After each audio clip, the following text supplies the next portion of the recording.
Aroma ടിവിയുടെ എല്ലാ മാന്യ ശ്രോതാക്കൾക്കും വേഗം വരുന്ന കർത്താവായ യേശു ക്രിസ്തുവിന്റെ ധന്യതിരുനാമത്തിൽ വന്ദനത്തെയും സ്വാഗതത്തെയും അറിയിക്കുന്നു. അനുഗ്രഹീതവും മനോഹരവുമായ നല്ല നിമിഷങ്ങൾക്കായി, നല്ല ദിവസത്തിനായി ഞാൻ കർത്താവിന് സ്തോത്രം ചെയ്യുന്നു. ഇന്ന് നമ്മൾ ക്ഷണം സ്വീകരിച്ച് നമ്മോടൊപ്പം ജോയിൻ ചെയ്തിരിക്കുന്നത് പഞ്ചാബ് പത്താൻകോട്ടിൽ ദീർഘവർഷങ്ങളായി കർത്തൃ ശുശ്രൂഷയിൽ മിഷണറി ദൗത്യത്തിലായിരിക്കുന്ന ദൈവഭൃത്യൻ പ്രിയ ജോൺ അങ്കിളാണ് ഇന്ന് നമ്മോടൊപ്പം ജോയിൻ ചെയ്തിരിക്കുന്നത്. ഇന്ത്യൻ ഇവാഞ്ചലിക്കൽ ടീമിനോടൊപ്പം ചേർന്ന് ദീർഘവർഷങ്ങളായി കർത്തൃവേലയിൽ താൻ ചെയ്തതായ ശുശ്രൂഷയുടെ ചില അനുഭവങ്ങൾ, രസകരമായ ചില അനുഭവങ്ങൾ അരോമ ടി വി പ്രേക്ഷകരോടൊപ്പം പങ്കുവയ്ക്കുന്നു. വളരെ ശ്രദ്ധയോടെ, പ്രാർത്ഥനയോടെ, സ്കിപ്പ് ചെയ്യാതെ അവസാനം വരെ ഈ വീഡിയോ നമുക്ക് കാണുകയും കേൾക്കുകയും ചെയ്യാം. നിങ്ങൾക്ക് ഇതൊരു അനുഗ്രഹമായി തീരുമെന്ന് ഞാൻ പൂർണ്ണമായി വിശ്വസിക്കുകയാണ്. അതുപോലെ തന്നെ നിങ്ങളുടെ വലിയ അഭിപ്രായങ്ങളും നിർദ്ദേശങ്ങളും കമന്റ് ബോക്സിൽ രേഖപ്പെടുത്താവുന്നതാണ്. ഒരു പ്രാർത്ഥനാ വിഷയമുണ്ട്, ഞങ്ങളുമായി പങ്കുവയ്ക്കാൻ നിങ്ങൾ ആഗ്രഹിക്കുന്നുവെങ്കിൽ, കൂടുതൽ വിവരങ്ങൾ അറിയുവാൻ ആഗ്രഹിക്കുന്നുവെങ്കിൽ സ്ക്രീനിൽ കാണുന്ന വാട്സ്ആപ്പ് നമ്പർ ഞങ്ങളെ അറിയിക്കൂ. തീർച്ചയായിട്ടും ഞങ്ങൾ നിങ്ങൾക്ക് വേണ്ടി പ്രാർത്ഥിക്കുന്നു. സാക്ഷ്യം പറഞ്ഞ പ്രിയപ്പെട്ടവരോടൊപ്പം എല്ലാ തിങ്കളാഴ്ചയും രാത്രി 8:30 മണി മുതൽ ഓൺലൈനിലൂടെ നടക്കുന്ന പ്രാർത്ഥനാ കൂട്ടായ്മയിൽ നിങ്ങൾക്ക് പങ്കെടുക്കാവുന്നതാണ്. ചാനൽ ആദ്യമായിട്ടാണ് കാണുന്നതെങ്കിൽ ഒന്ന് സബ്സ്ക്രൈബ് ചെയ്ത് താഴെ കാണുന്ന ബെൽ ബട്ടൺ ഒന്ന് അമർത്തുക. കർത്താവിന്റെ വിലപ്പെട്ട ദാസൻ പ്രിയ ജോൺ അങ്കിളിനെ തികഞ്ഞ സ്നേഹത്തോടും ആദരവോടും കൂടി അരോമ ടി വി പ്രേക്ഷകരോടൊപ്പം സമയം ചെലവഴിക്കുന്നതിനായിട്ട് ക്ഷണിച്ചോളൂ. Praise the lord. കർത്താവിന്റെ വലിയേറിയ നാമത്തിന് നന്ദിയോടെ സ്തോത്രം ചെയ്യുന്നു. എൻ്റെ ജീവിതത്തിൽ ഈ ഒരു അനുഭവം ദൈവം നൽകിയതിനാൽ സ്തോത്രം ചെയ്യുന്നു.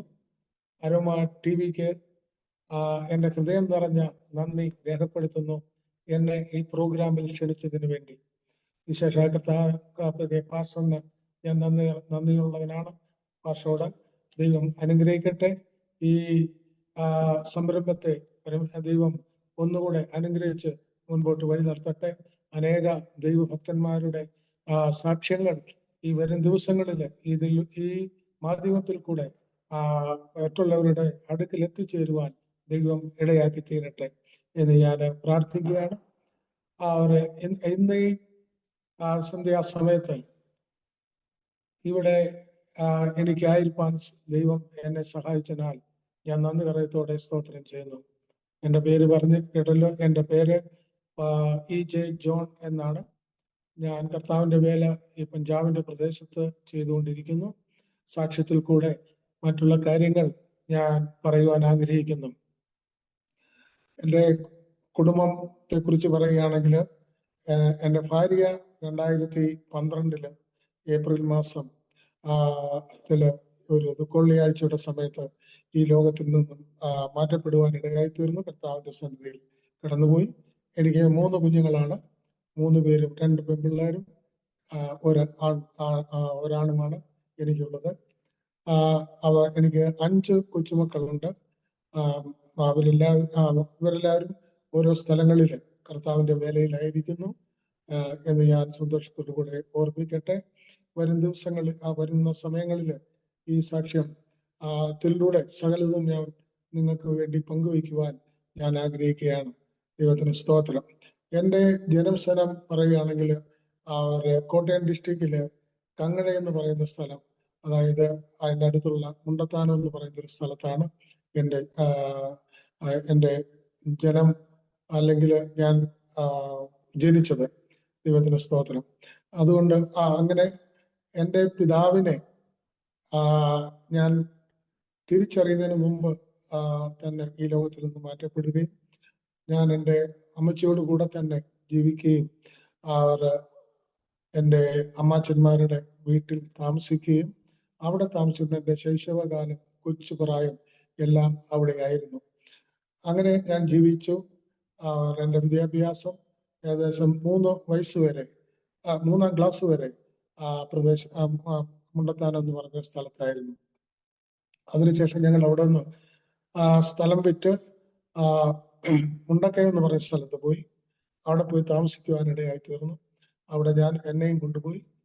അവിടെ വെച്ച് എനിക്ക് തുടർന്ന് പഠിക്കുവാൻ, സ്കൂളിൽ പോകാൻ തക്കവണ്ണം ഇടയായി തീർന്നത്. എൻ്റെ ജീവിതം വളരെ ദുഃഖത്താൽ നിറഞ്ഞതായിരുന്നു. എന്നെ നോക്കുവാനോ എന്നെ അന്വേഷിക്കുവാനോ അധികം ആരുമില്ലായിരുന്നു. എൻ്റെ അമ്മച്ചി ആ വീട്ടിൽ വളരെയധികം കഷ്ടത അനുഭവിച്ചു. പണികൾ ചെയ്ത് വീട്ടിലെ പണികളെല്ലാം അമ്മച്ചിയാണ് ചെയ്തുകൊണ്ടിരുന്നത്. അങ്ങനെ ഒരു സാഹചര്യത്തിലാണ് ഞാൻ വളർന്നു വന്നത്. എൻ്റെ വേറൊരു പെങ്ങള് കൂടെ ഉണ്ടായിരുന്നു. ഞങ്ങൾ ഇങ്ങനെ ജീവിക്കുന്ന കാലത്ത് എൻ്റെ അമ്മച്ചി ഏകദേശം 20 വർഷങ്ങൾക്ക് ശേഷം അമ്മച്ചി രണ്ടാമത് വിവാഹം കഴിച്ചാണ് കുമളി എന്ന് പറയുന്ന സ്ഥലത്താണ്. കുമളി എന്ന് പറയുന്ന ഇടുക്കി ഡിസ്ട്രിക്റ്റില് കുമളി എന്ന് പറയുന്ന സ്ഥലത്ത് ഒരു കത്തോലിക്ക കുടുംബത്തിലാണ് അമ്മച്ചി രണ്ടാമത് വിവാഹം കഴിച്ചു വിട്ടത്. ബേസിക്കലി ഞങ്ങള് CSI കുടുംബത്തിലെ ആയിരുന്നു. അങ്ങനെ അവിടെ ഞാൻ 10ാം ക്ലാസ്സിന് ശേഷം ഞാൻ അവിടെ എൻ്റെ അമ്മച്ചി വിവാഹം കഴിച്ചു വിട്ട ആ വീട്ടിലേക്ക് ഞാൻ പോവുകയും അവിടെയാണ് ഞാൻ ആ സമയം മുതൽ കഴിയുവാനിടയായി തീർന്നത്. എൻ്റെ യൗവനകാലം അവിടെ തുടർന്ന് കൊണ്ടിരുന്നു. ദൈവത്തിൻ്റെ വലിയൊരു കൃപ എൻ്റെ മേലുണ്ടായിരുന്നു. അതുകൊണ്ട് ഈ ലോകത്തോട് അധികം ഇഴുകിച്ചേരുവാൻ എനിക്ക് ഇടയായി ദൈവം അനുവദിച്ചില്ല. എങ്കിലും ലോകപരമായിട്ട് പാർട്ടി പ്രവർത്തനങ്ങളിലും ഇങ്ങനെയുള്ള കാര്യങ്ങളൊക്കെ ഞാൻ ഇങ്ങനെ മുൻപോട്ട് പോകുവാനിടയായി തീർന്നു. അങ്ങനെ ജീവിക്കുന്ന കാലത്ത് ഞങ്ങളുടെ പള്ളിയിൽ ഒരു സുവിശേഷ യോഗം ഉണ്ടായിരുന്നു. 1973 കാര്യമാണ് ഞാൻ പറയുന്നത്. ആ സമയത്താണ് ഞാൻ അന്നത്തെ ഒരു ദൈവദാസന്റെ പ്രസംഗത്തിലൂടെ ഞാൻ കർത്താവിനെ സ്വന്തം രക്ഷിതാവായി സ്വീകരിക്കുവാനിടയായി തീർന്നു. അപ്പൊ ഞങ്ങളുടെ വീട്ടിലുള്ള ആരും രക്ഷിക്കപ്പെട്ടവരല്ല, എങ്കിലും നല്ലൊരു കുടുംബമായിരുന്നു. അങ്ങനെ ഞാൻ രക്ഷയിലേക്ക് കടന്നു വന്നതിന് ശേഷം എൻ്റെ സ്റ്റെപ്പ് ഫാദറാണ്, അദ്ദേഹം കർത്താവിന്റെ സന്നിധിയിലേക്ക് കടന്നു വന്നു. അമ്മച്ചി കർത്താവിന്റെ സന്നിധിയിലേക്ക് കടന്നു വന്നു. അവരെല്ലാവരും രക്ഷയുടെ അനുഭവത്തെ രുചിച്ചറിയുവാൻ തക്കവണ്ണം ഇടയായി തീർന്നു. അങ്ങനെ ആ ഒരു സന്തോഷമുള്ള ഒരു കുടുംബമായി ഞങ്ങൾ മുൻപോട്ട് പോവുകയായിരുന്നു. ദൈവത്തിന് സ്തോത്രം. അങ്ങനെ ജീവിക്കുന്ന കാലത്താണ് എൻ്റെ ഹൃദയത്തിൽ ഒരു ആഗ്രഹം ഉണ്ടായി. ഈ ലോകത്തിലുള്ള പാർട്ടി പ്രവർത്തനവും ഞാനൊരു ആക്റ്റീവായിരിക്കുന്ന ഒരു കോൺഗ്രസിന്റെ പ്രവർത്തകനായിരുന്നു. നല്ല ലീഡർമാരുമായിട്ടും ഞങ്ങൾക്ക് ബന്ധമുണ്ടായിരുന്നു. എന്നാൽ ദൈവാത്മാവ് എന്നോട് സംസാരിക്കുകയും കർത്താവിന്റെ വേലയ്ക്ക് വേണ്ടി പോകുവാൻ എനിക്കൊരു ഉൾപ്രേരണ കർത്താവ് എനിക്ക് നൽകി. അങ്ങനെയാണ് ഞാൻ ദൈവവചനം പഠിക്കുവാൻ കടന്നു പോകാൻ ഞാൻ ആഗ്രഹിച്ചു. അങ്ങനെ റാന്നിയിലുള്ള ഒരു ബൈസ്കൂളില് ഞാൻ കടന്നുപോയി. അവിടെ പോയി 2 വർഷം പഠിച്ചു. 2 വർഷം പഠിച്ചതിന് ശേഷം ഞാൻ തിരിച്ച് വീട്ടിൽ വന്നു. അവിടെ ഒരു ചെറിയൊരു സഭയിൽ ഞാൻ ശുശ്രൂഷിച്ചുകൊണ്ടിരിക്കുകയായിരുന്നു. ദൈവത്തിന് സ്തോത്രം. അങ്ങനെ എൻ്റെ ജീവിതത്തിൽ ആ സമയങ്ങൾ അതിനൊക്കെ മുമ്പായിട്ടും വളരെയേറെ കഷ്ടത്തിലൂടെയാണ് ഞാൻ കടന്നുപോയത്. എന്നെ കെയർ ചെയ്യുവാൻ ആരുമില്ലായിരുന്നു. എൻ്റെ കാര്യങ്ങൾ, ആവശ്യങ്ങൾ ചോദിച്ച് അല്ലെങ്കിൽ അറിഞ്ഞ് എനിക്ക് വേണ്ടി പ്രവർത്തിക്കുവാൻ ആരുമില്ലായിരുന്ന ഒരവസ്ഥയിലായിരുന്നു ഞാൻ. കഷ്ടത ഒത്തിരി അനുഭവിച്ചു. പ്രയാസങ്ങളിൽ കൂടെ കടന്നുപോയി. ഞങ്ങളുടെ വീട്ടിൽ ഒരു ഏകദേശം 4-5 ഏക്കർ സ്ഥലം ഉണ്ടായിരുന്നു. ആ സ്ഥലത്ത് പണിക്കാരോട് കൂടെ ഒന്ന് പഠിക്കുവാനും അങ്ങനെ എൻ്റെ പോക്കറ്റ് പണിക്ക് വേണ്ടി ഞാൻ മറ്റുള്ളവരുടെ സ്ഥലങ്ങളിൽ പണിക്ക് പോകാനും ഇടയായി തീർന്നു. അങ്ങനെ പോയി എൻ്റെ ജീവിതത്തിൽ വളരെയധികം കഷ്ടതയുടെ നടുവിലൂടെ കടന്നുപോയി. ഞാൻ പലപ്പോഴും ചിന്തിക്കാറുണ്ട്, കർത്താവേ, എനിക്ക് ആരുമില്ലല്ലോ, എന്നെ സംരക്ഷിക്കാൻ ആരുമില്ലല്ലോ, എന്നെ നോക്കുവാൻ ആരുമില്ലല്ലോ എന്നൊക്കെ ഞാൻ ചിന്തിക്കാറുണ്ടായിരുന്നു. എന്നാൽ എൻ്റെ സ്വർഗീയ അപ്പച്ചൻ എൻ്റെ ജീവിതത്തിൽ കടന്നു വന്നപ്പോൾ ആ സമയം മുതൽ എനിക്കൊരു പിതാവില്ലാത്ത ഒരു ചിന്ത എൻ്റെ ഹൃദയത്തിലുണ്ടായിരുന്നത് അതെന്നിൽ നിന്ന് മാറിപ്പോവാൻ ഇടയായി തീർന്നു. എൻ്റെ കർത്താവ് എന്നോട് കൂടെ ഉണ്ടായിരുന്നു, എൻ്റെ പിതാവ് എന്നോട് കൂടെ ഉണ്ട് എന്നുള്ളൊരു വിശ്വാസം എനിക്ക് എൻ്റെ ഹൃദയത്തിൽ ഉണ്ടാകുവാൻ ഇടയായി തീർന്നു. അങ്ങനെ എൻ്റെ ജീവിതത്തിൽ എനിക്ക് 5 പെങ്ങന്മാരാണുള്ളത്. ഞങ്ങളുടെ ആദ്യത്തെ എൻ്റെ അമ്മച്ചിയുടെ വിഭാഗത്തിൽ 2, ഞാനും എൻ്റെ ഒരു വേറൊരു പെങ്ങളുമുണ്ട്. മറ്റുള്ള 4 പെങ്ങന്മാരും 2 സഹോദരന്മാരുമായി ആണ് ഞങ്ങൾക്കുള്ളത്. അങ്ങനെ വലിയൊരു കുടുംബമാണ്. ദൈവത്തിന് സ്തോത്രം. അങ്ങനെ ഞങ്ങളുടെ ജീവിതത്തിൽ ഞാൻ മുൻപോട്ട് പോകുന്ന അവസരത്തിലാണ് ഹൈസ്കൂളിലെ പഠിത്തമൊക്കെ കഴിഞ്ഞ് വന്ന ഒരു ചെറിയ സഭയുടെ ഒരു ഇൻഡിപെൻഡന്റ് സഭയാണ്. അതിൻ്റെ ഒരു പാസ്റ്ററായിട്ട് ഞാനവിടെ പ്രവർത്തിച്ചു. അങ്ങനെ ഇരിക്കുന്ന സമയത്താണ് എനിക്ക് എൻ്റെ ഒരു എന്താണ് പറയുന്നത്, എൻ്റെ ഒരു റിലേഷൻപ്പെട്ട ഒരു വീട്ടില് ഒരു മാസിക കിടക്കുന്നുണ്ട്. മാസികയല്ല, ഒരു ന്യൂസ് ലെറ്റർ. ആ ന്യൂസ് ലെറ്റർ എങ്ങനെയാണ് എഴുതിയിരുന്നത്, നോർത്ത് ഇന്ത്യയിൽ യൗവനക്കാരെ ആവശ്യമുണ്ട് കർത്താവിന്റെ വേലയ്ക്ക് വേണ്ടി. അച്ചായനോട് ഞാൻ ചോദിച്ചു, ഞാൻ ഇങ്ങനെ പോകാൻ ആഗ്രഹിക്കുന്നു, എന്നെ സമ്മതിക്കുമോ എന്ന് ഞാൻ ചോദിച്ചു. കാരണം അദ്ദേഹത്തെ ഡിപ്പെൻഡ് ചെയ്താണ് ഞാൻ ജീവിക്കുന്നത്. അപ്പോൾ എന്നോട് പറയാണ്, നീ വീട്ടിലെ മൂത്തയാളാണ്, ഇവിടുത്തെ കാര്യങ്ങളൊക്കെ നോക്കണം, വേറെ എങ്ങും പോകാനൊക്കത്തില്ല, ഇവിടെ സഭാ ചാർജ് ഉണ്ടല്ലോ, അതുകൊണ്ട് നീ എങ്ങും പോകാനൊക്കത്തില്ല, ഇവിടെ തന്നെ താമസിക്കണമെന്ന് പറഞ്ഞു. അപ്പൊ എന്റെ ഹൃദയത്തിലൊരു നിരാശയുണ്ടായി. അത് കഴിഞ്ഞാണ് 1976 മെയ് മാസത്തില് മെയ് മാസം 26-ാം തീയതിയാണ് എൻ്റെ വിവാഹം നടക്കുന്നത്. എൻ്റെ ഭാര്യയുടെ പേര് അന്നമ്മ എന്നാണ്. അന്നമ്മ ഒരു പാസ്റ്ററുടെ മോളാണ്. ഞങ്ങളുടെ വിവാഹം കഴിഞ്ഞു. വിവാഹം കഴിഞ്ഞതിന് ശേഷം ഞങ്ങൾ രണ്ടുപേരും കൂടി ഇങ്ങനെ ഒരു ദിവസം സഭയിലേക്ക് പോകുമ്പോൾ ഞാൻ എൻ്റെ ഭാര്യയോട് ഇങ്ങനെ ചോദിച്ചു, എനിക്ക് നോർത്ത് ഇന്ത്യയിൽ പോകണമെന്ന് ആഗ്രഹമുണ്ട്, നീ അനുവദിക്കുമോ എന്ന് ചോദിച്ചു. കാരണം ഞങ്ങൾ കല്യാണം കഴിഞ്ഞതേ ഉള്ളൂ, ഒരു മാസം പോലും ആയില്ല. ആ സമയം ഞാൻ ചോദിക്കുമ്പോൾ ഏകദേശം ഒരാഴ്ച കഴിഞ്ഞതേ ഉള്ളൂ. ആ സമയത്ത് എൻ്റെ ഭാര്യ പറയുവാൻ ഇടയായി തീർന്നു, സാരമില്ല, അങ്ങനെ എന്നെ കുഞ്ചായൻ എന്നാണ് വിളിക്കുന്നത്, കുഞ്ചായന് പോകാൻ താല്പര്യമുണ്ടെങ്കിൽ പോവുക, എനിക്ക് അതിന് പ്രയാസമൊന്നുമില്ല. കാരണം എന്നെക്കുറിച്ചും ദൈവദാസന്മാരിൽ കൂടെ പ്രവചനങ്ങൾ ഉണ്ടായിട്ടുണ്ട്. അറിയാത്ത ദേശത്തും അറിയാത്ത ഭാഷ സംസാരിക്കുന്ന ഇടയിലും നീ ഒരിക്കൽ കടന്നു പോകും എന്ന് അവളോട് പല ദൈവദാസന്മാരും പ്രവചിച്ചതായിട്ട് എന്നോട് പറഞ്ഞു. എനിക്ക് എൻ്റെ ഹൃദയത്തിൽ സന്തോഷമുണ്ടായി. എൻ്റെ ഭാര്യയിൽ നിന്നും എനിക്കൊരു അനുവാദം ലഭിച്ചു. എന്നാൽ എങ്ങനെയാണ് കടന്നു പോകുന്ന, അഡ്രസ്സും ഇല്ല, ഒന്നുമില്ല, എങ്ങനെയാണ് അപ്ലൈ ചെയ്യുന്നത്? അത് പാസ്റ്റർ പി ജി വർഗീസിന്റെ ഒരു ന്യൂസ് ലെറ്റർ ആയിരുന്നു. ഞാൻ അദ്ദേഹത്തെ അറിയത്തുമില്ല, കേട്ടിട്ടുമില്ല. എന്നാൽ രണ്ടാമത്തെ പ്രാവശ്യം ഏകദേശം ഒരാഴ്ച കഴിഞ്ഞപ്പോൾ ഞാൻ ആ ന്യൂസ് ലെറ്റർ പിന്നെയും കണ്ടു. അപ്പൊ അതിനകത്ത് എഴുതിയിരിക്കുന്നു, 9 മാസത്തെ ഒരു കോഴ്സ് സുശേഷ വേല ചെയ്യാൻ താല്പര്യമുള്ളവർക്ക് വേണ്ടി ഞങ്ങൾ നടത്തുന്നു. ആർക്കെങ്കിലും താല്പര്യമുണ്ടെങ്കിൽ യൗവനക്കാരായിരിക്കുന്ന സഹോദരന്മാർക്ക് കടന്നു വരാം. എന്നാൽ യാതൊരു വിധമായിരിക്കുന്ന സപ്പോർട്ടും ഉണ്ടായിരിക്കുകയില്ല, സപ്പോർട്ട് ഉണ്ടായിരിക്കില്ല എന്ന് അതിനകത്ത് കാണുവാനിടയായി തീർന്നു. അപ്പോൾ തന്നെ ഞാൻ ഒരു കാർഡ് എഴുതി പ്രിയ സാറിന് എഴുതിയിട്ടു. അദ്ദേഹം പെട്ടെന്ന് തന്നെ മറുപടി അയച്ചു, വളരെ പെട്ടെന്ന് കടന്നു വരിക എന്ന് പറഞ്ഞ് മറുപടി അയച്ചു. എന്നാൽ അച്ഛനോട് ചോദിക്കാൻ എനിക്ക് പറ്റത്തില്ല, ടിക്കറ്റ് റിസർവേഷൻ ചെയ്യാൻ പൈസ വേണം, എൻ്റെ ഈ പൈസ ഇല്ല. അപ്പൊ അങ്ങനെ ഇരിക്കുമ്പോൾ എൻ്റെ ഹൃദയത്തിൽ തോന്നി, ഞാൻ എങ്ങനെയാണ് ചോദിച്ചാൽ എൻ്റെ യാത്ര മുടക്കും, അതുകൊണ്ട് ഞാൻ ചോദിക്കുന്നില്ല. കർത്താവെ, നീ എനിക്ക് പോകാനുള്ള ഒരു വഴി ഒരുക്കി തരണമേ എന്ന് ഞാൻ പ്രാർത്ഥിച്ചുകൊണ്ടിരുന്നു. അങ്ങനെ ആയപ്പോൾ ദൈവത്തിന്റെ ആത്മാവിനോട് സംസാരിച്ചു, മോനെ, എൻ്റെ വേലയ്ക്ക് വേണ്ടി നിന്റെ കയ്യിൽ എന്തുണ്ട് നീ തരാനെന്ന് ചോദിച്ചു. കർത്താവെ, എൻ്റെ കയ്യിൽ ഒന്നുമില്ല, ഞാൻ എന്താണ് നിനക്ക് തരാൻ? എൻ്റെ പൈസ ഒന്നുമില്ല പറഞ്ഞു. പിന്നെ 2 പ്രാവശ്യം ഇങ്ങനെ തന്നെ ഈ ശബ്ദം കേട്ടു.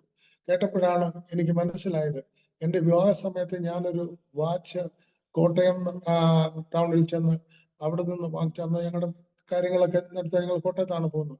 അപ്പൊ കോട്ടയത്ത് നിന്ന് ഒരു വാച്ച് വാങ്ങിച്ചു, 120 രൂപയ്ക്ക്, ഞാനിപ്പോഴും ഓർക്കുന്നു. ആ 120 രൂപ വാച്ച് വാങ്ങിച്ച് എൻ്റെ കയ്യിലുണ്ട്. നല്ലൊരു വാച്ചായിരുന്നു.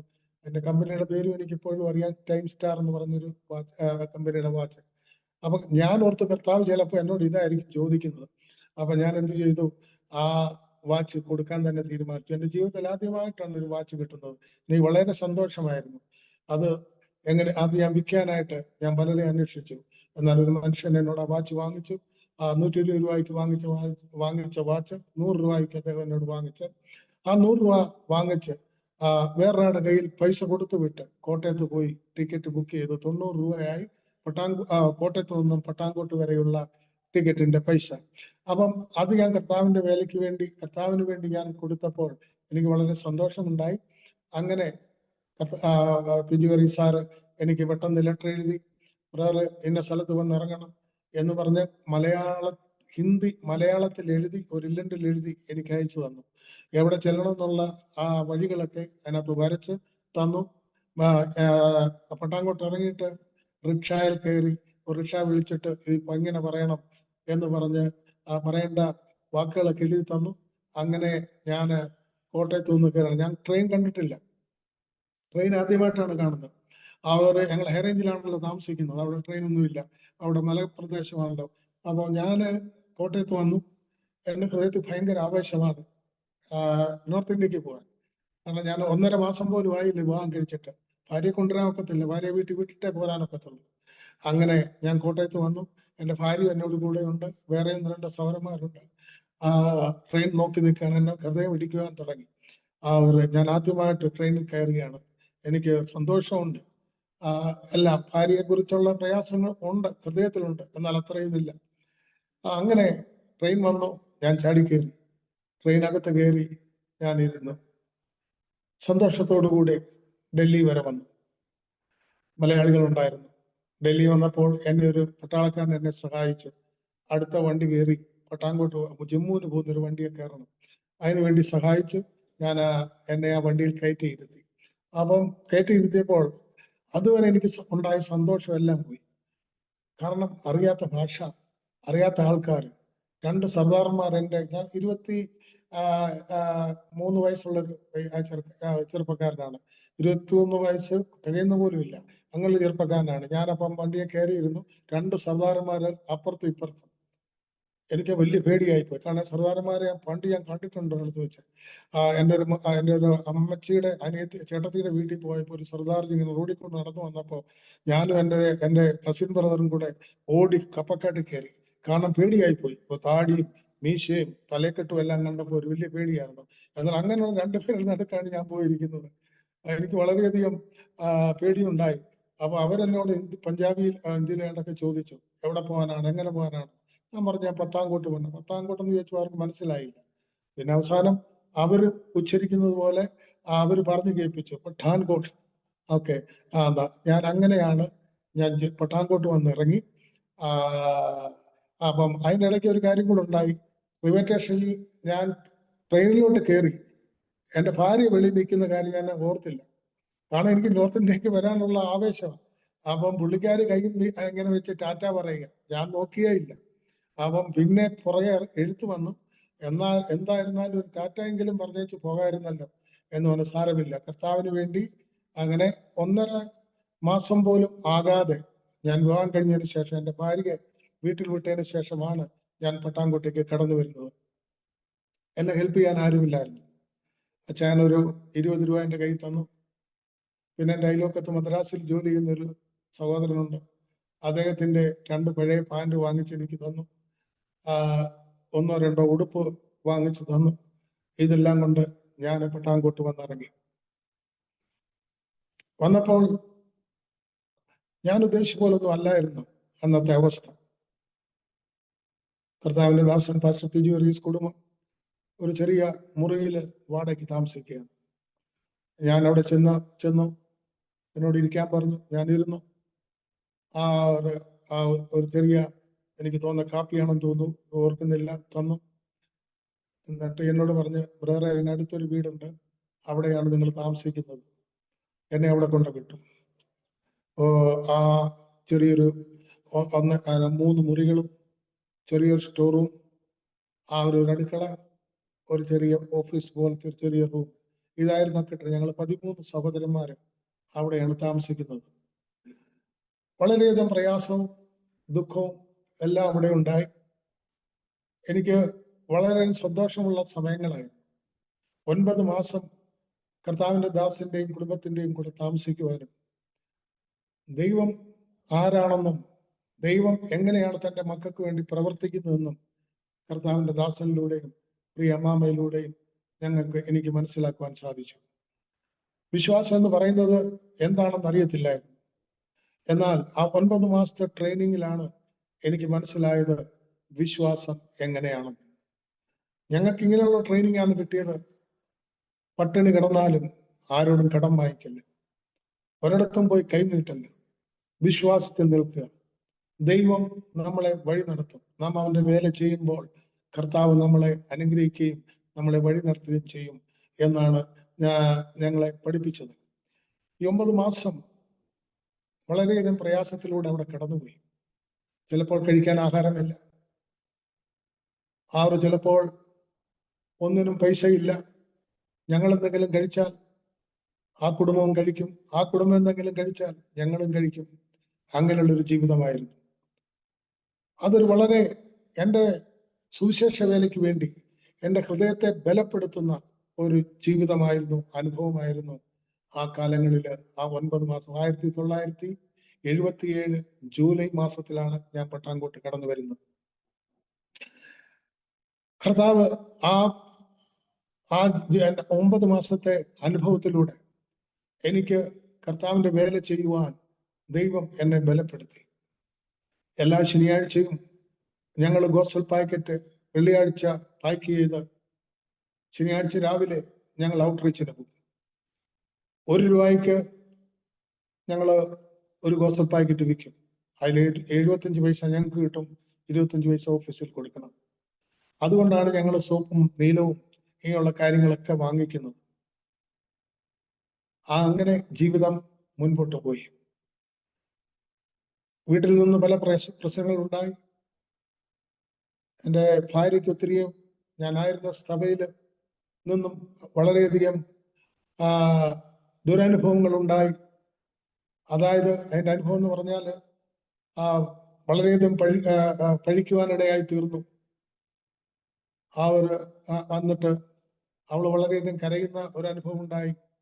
എന്നാൽ ഞാൻ അവളെ പലപ്പോഴും, നമ്മളന്ന് കത്തൊക്കെ എഴുതിയാണല്ലോ ആശ്വസിപ്പിക്കേണ്ടത്, കത്തൊക്കെ എഴുതി ആശ്വസിപ്പിക്കും. അങ്ങനെ ആ സമയത്ത് ഇരിക്കുമ്പോഴാണ് ഞാൻ പറഞ്ഞല്ലോ, എനിക്കൊരു പെങ്ങള് ആദ്യത്തെ ഞങ്ങൾ അമ്മച്ചിയുടെ വിവാഹത്തിലുണ്ടായിരുന്നു. അവിടെ വിവാഹത്തിന്റെ സമയം കടന്നു വന്നു. ഞാൻ എന്താണ്, മൂത്ത സഹോദരനാണ്, എന്താണ് സഹായിക്കുന്നത്? കയ്യിൽ പണമില്ല, പൈസ ഇല്ല, 10 രൂപ പോലും അയച്ചു കൊടുക്കാൻ. അദ്ദേഹം കല്യാണം കഴിക്കാൻ പോകുന്ന ഒരു പാസ്റ്ററാണ്. ഞാൻ വളരെയധികം ദുഃഖിച്ചു. 2-3 ദിവസം ഞാൻ ദുഃഖിച്ച് നടന്നു. എന്നാൽ അമ്മാമ ജോ റീസാറിന്റെ വൈഫ് എന്നോട്, ജോണി ബ്രദറെ, എന്നെ ജോണി ബ്രദർ എന്നാണ് വിളിക്കുന്നത്, എന്താണ് മുഖത്തൊരു പ്രയാസം? ഞാൻ പറഞ്ഞു, മാമ എല്ലാ കാര്യങ്ങളും ഞാൻ അമ്മാമയോട് പറയാറുണ്ട്. പറഞ്ഞു, ഇന്ന പോലാണ്, എൻ്റെ പെങ്ങളുടെ വിവാഹമാണ് എന്ന് പറഞ്ഞു. ഇത്രേ പറഞ്ഞുള്ളൂ. പ്രാർത്ഥിക്ക്, ദൈവം വഴി തുറക്കുമെന്ന് പറഞ്ഞു. 1-2 ദിവസം കഴിഞ്ഞപ്പോൾ അമ്മാമ എന്നോട് പറഞ്ഞു, എൻ്റെ കുഞ്ഞിന് കൊടുക്കാനുള്ള ഫീസ് അമ്മാമയുടെ ആങ്ങളെ ആരാണ്ട് അയച്ചു കൊടുത്തു. ഞാനിപ്പോൾ കൊടുക്കുന്നില്ല, അത് പറഞ്ഞു ഞാൻ തരാം. അത് തന്നു. പിന്നെ മാമയ്ക്ക് ആരോ ഒരു സാരി അയച്ചു കൊടുത്തു. ആ കാലത്ത് വസ്ത്രത്തിനൊക്കെ വളരെ ബുദ്ധിമുട്ടാണ്. സാരി അയച്ചു കൊടുത്തു. ആ സാരി എൻ്റെ കയ്യിൽ തന്നിട്ട് പറഞ്ഞു, ഇത് സഹോദരിക്ക് അയച്ചു കൊടുക്കും, ബ്രദറിന്റെ പെങ്ങൾക്ക് അയച്ചു കൊടുത്തു. അങ്ങനെ ഞാൻ വളരെ കർത്താവിനോട് എനിക്കാരും ഇല്ല സഹായിക്കാൻ. ദൈവം വളരെ അത്ഭുതം പ്രവർത്തിച്ചു. അതിനുശേഷം ഞങ്ങളൊരു എന്നെക്കാളും സീനിയറായ ഒരു പാസ്റ്ററുണ്ട്. അവിടുന്ന് പട്ടാങ്കോട്ട് 60 കിലോമീറ്റർ ദൂരെ അവരുടെ വീട്ടിൽ പോയി കാണാൻ പോയതാണ്. അപ്പൊ അവർ വിശേഷങ്ങളൊക്കെ ചോദിച്ചപ്പോൾ ഞാൻ പറഞ്ഞു, എന്നെ പോലാണ്, എൻ്റെ പെങ്ങളുടെ വിവാഹമാണ് എന്ന് പറഞ്ഞു. അപ്പോൾ അവിടുത്തെ പാസ്റ്ററുടെ വൈഫ്, പാസ്റ്റർ മാത്യു ജോർജ്, അദ്ദേഹത്തിന്റെ വൈഫ് ആനി സിസ്റ്റർ, അവർ പെട്ടെന്ന് അകത്ത് ചെന്നൊരു ചെറിയൊരു ഡബ്ബ എടുത്തുകൊണ്ട് വന്നു. ആ ഡബ്ബ തുറന്നിട്ട് എൻ്റെ മുന്നിൽ ഇങ്ങനെ ഇട്ടു. അതിനകത്ത് കുറച്ച് നാണയത്തുട്ടുകൾ ഉണ്ടായിരുന്നു. ബ്രദറെ, ഞങ്ങൾക്കൊന്നുമില്ല തരാൻ, ഇത് മാത്രമേ ഉള്ളൂ. ഞാനത് വാങ്ങിച്ച് ആ പൈസ കൂടെ കൂട്ടി എൻ്റെ പെങ്ങൾക്ക്. കർത്താവ് നല്ലവനാണ്. ദൈവം നമ്മളെ ഉപേക്ഷിക്കാത്തവൻ. അവൻ നമ്മളെ കരുണയുള്ള ദൈവമാണ്. അങ്ങനെ ഒരു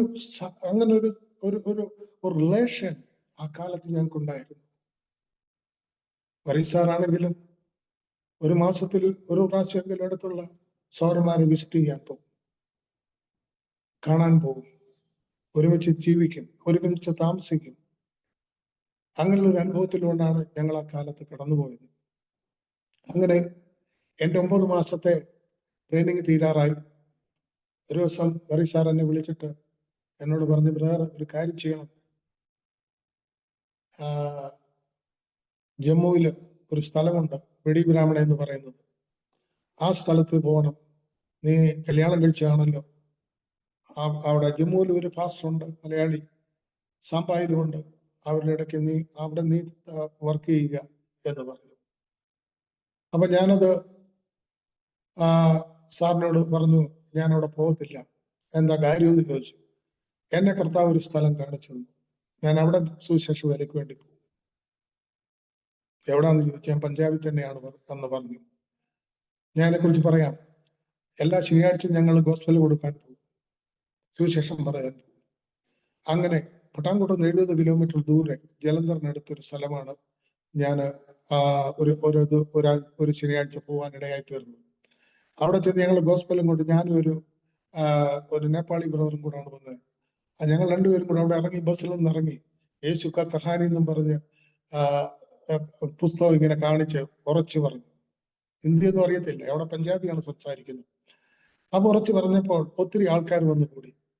പെട്ടെന്ന് ആ പുസ്തകങ്ങളെല്ലാം വിറ്റഴിഞ്ഞു. അപ്പൊ ആ സമയത്ത് അതിനകത്ത് 98% ആൾക്കാരും ആദ്യമായിട്ടാണ് ഒരു സുവിശേഷ പ്രതി കൈകൊണ്ട് തുടങ്ങി. ഞങ്ങൾക്ക് വളരെ സന്തോഷമുണ്ടായി. അടുത്ത ശനിയാഴ്ചയും ഞാനും ഒരു മലയാളി സഹോദരനും കൂടെ അവിടെ പോയി. അങ്ങനെ ഞാൻ ഗോസ്പൽ കൊടുത്തു പോകുമ്പോൾ ദൈവാത്മാവിനോട് സംസാരിച്ചു, മകനെ, നിന്റെ ട്രെയിനിങ്ങിന് ശേഷം ഈ സ്ഥലത്ത് വന്ന് എൻ്റെ വേല ചെയ്യണം. കർത്താവെ, ഞാൻ അവിടെ പോകാം എന്ന് ഞാൻ കർത്താവിനോട് പറഞ്ഞു. അങ്ങനെയാണ് ഞാൻ ആ സ്ഥലത്തെ ഉദ്ദേശിച്ചാണ് സാറിനോട് പറഞ്ഞത്, ഞാൻ അവിടെ പോയി വേല ചെയ്യാൻ ആഗ്രഹിക്കുന്നു. അദ്ദേഹം പറഞ്ഞു, എന്നോട് ദൈവം പറഞ്ഞിട്ടുണ്ടെങ്കിൽ നിങ്ങൾക്ക് പോകാം. എന്നാൽ കാര്യമായ സപ്പോർട്ടുകളൊന്നുമില്ല. ഞങ്ങൾക്കന്നൊരു മാസത്തിൽ 80 രൂപയാണ് കിട്ടുന്നത്. ആ 80 8 രൂപ ദശാംശം പോകും.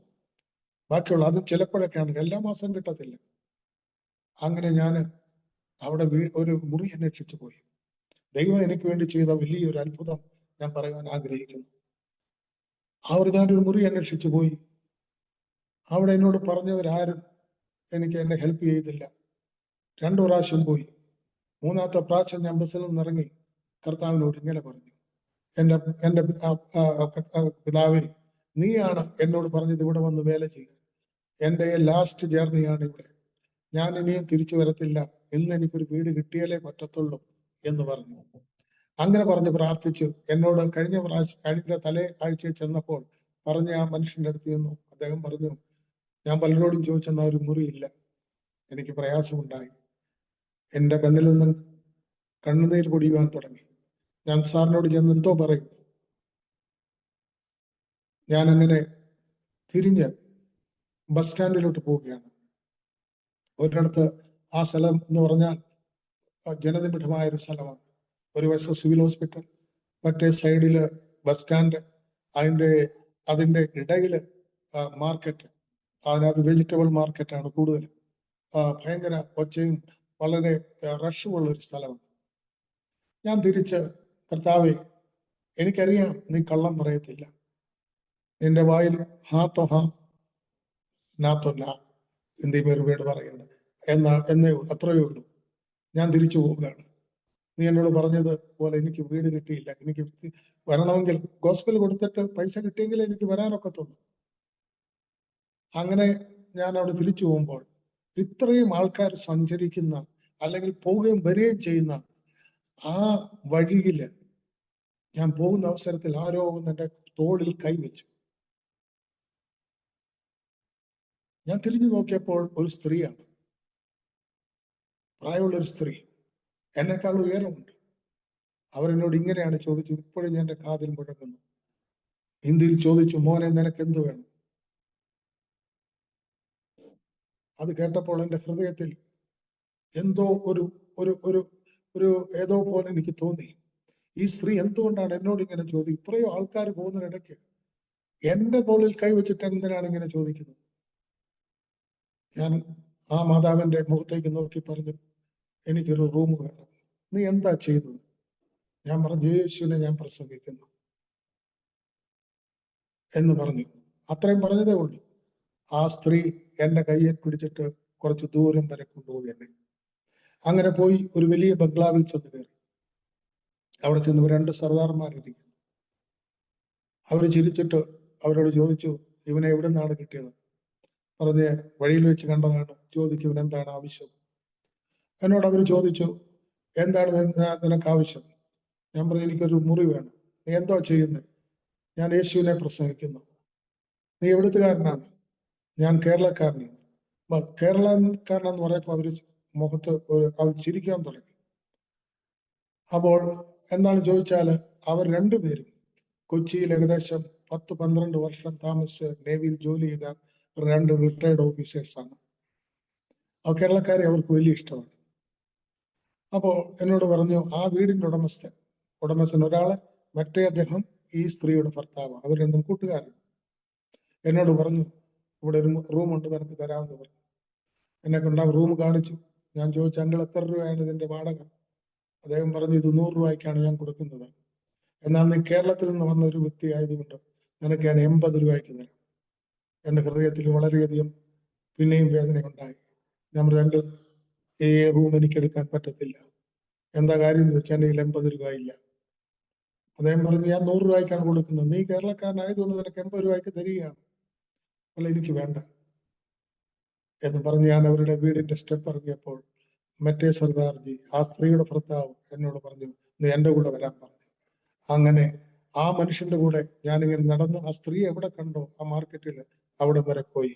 ഒരു ചെറിയ ഇടവഴിയിൽ കൂടെ അകത്ത് കയറിയപ്പോൾ ഏകദേശം 3 ഇങ്ങനെ റൂം പോലെ ഞാൻ കണ്ടു. കാണിച്ചു എന്നെ.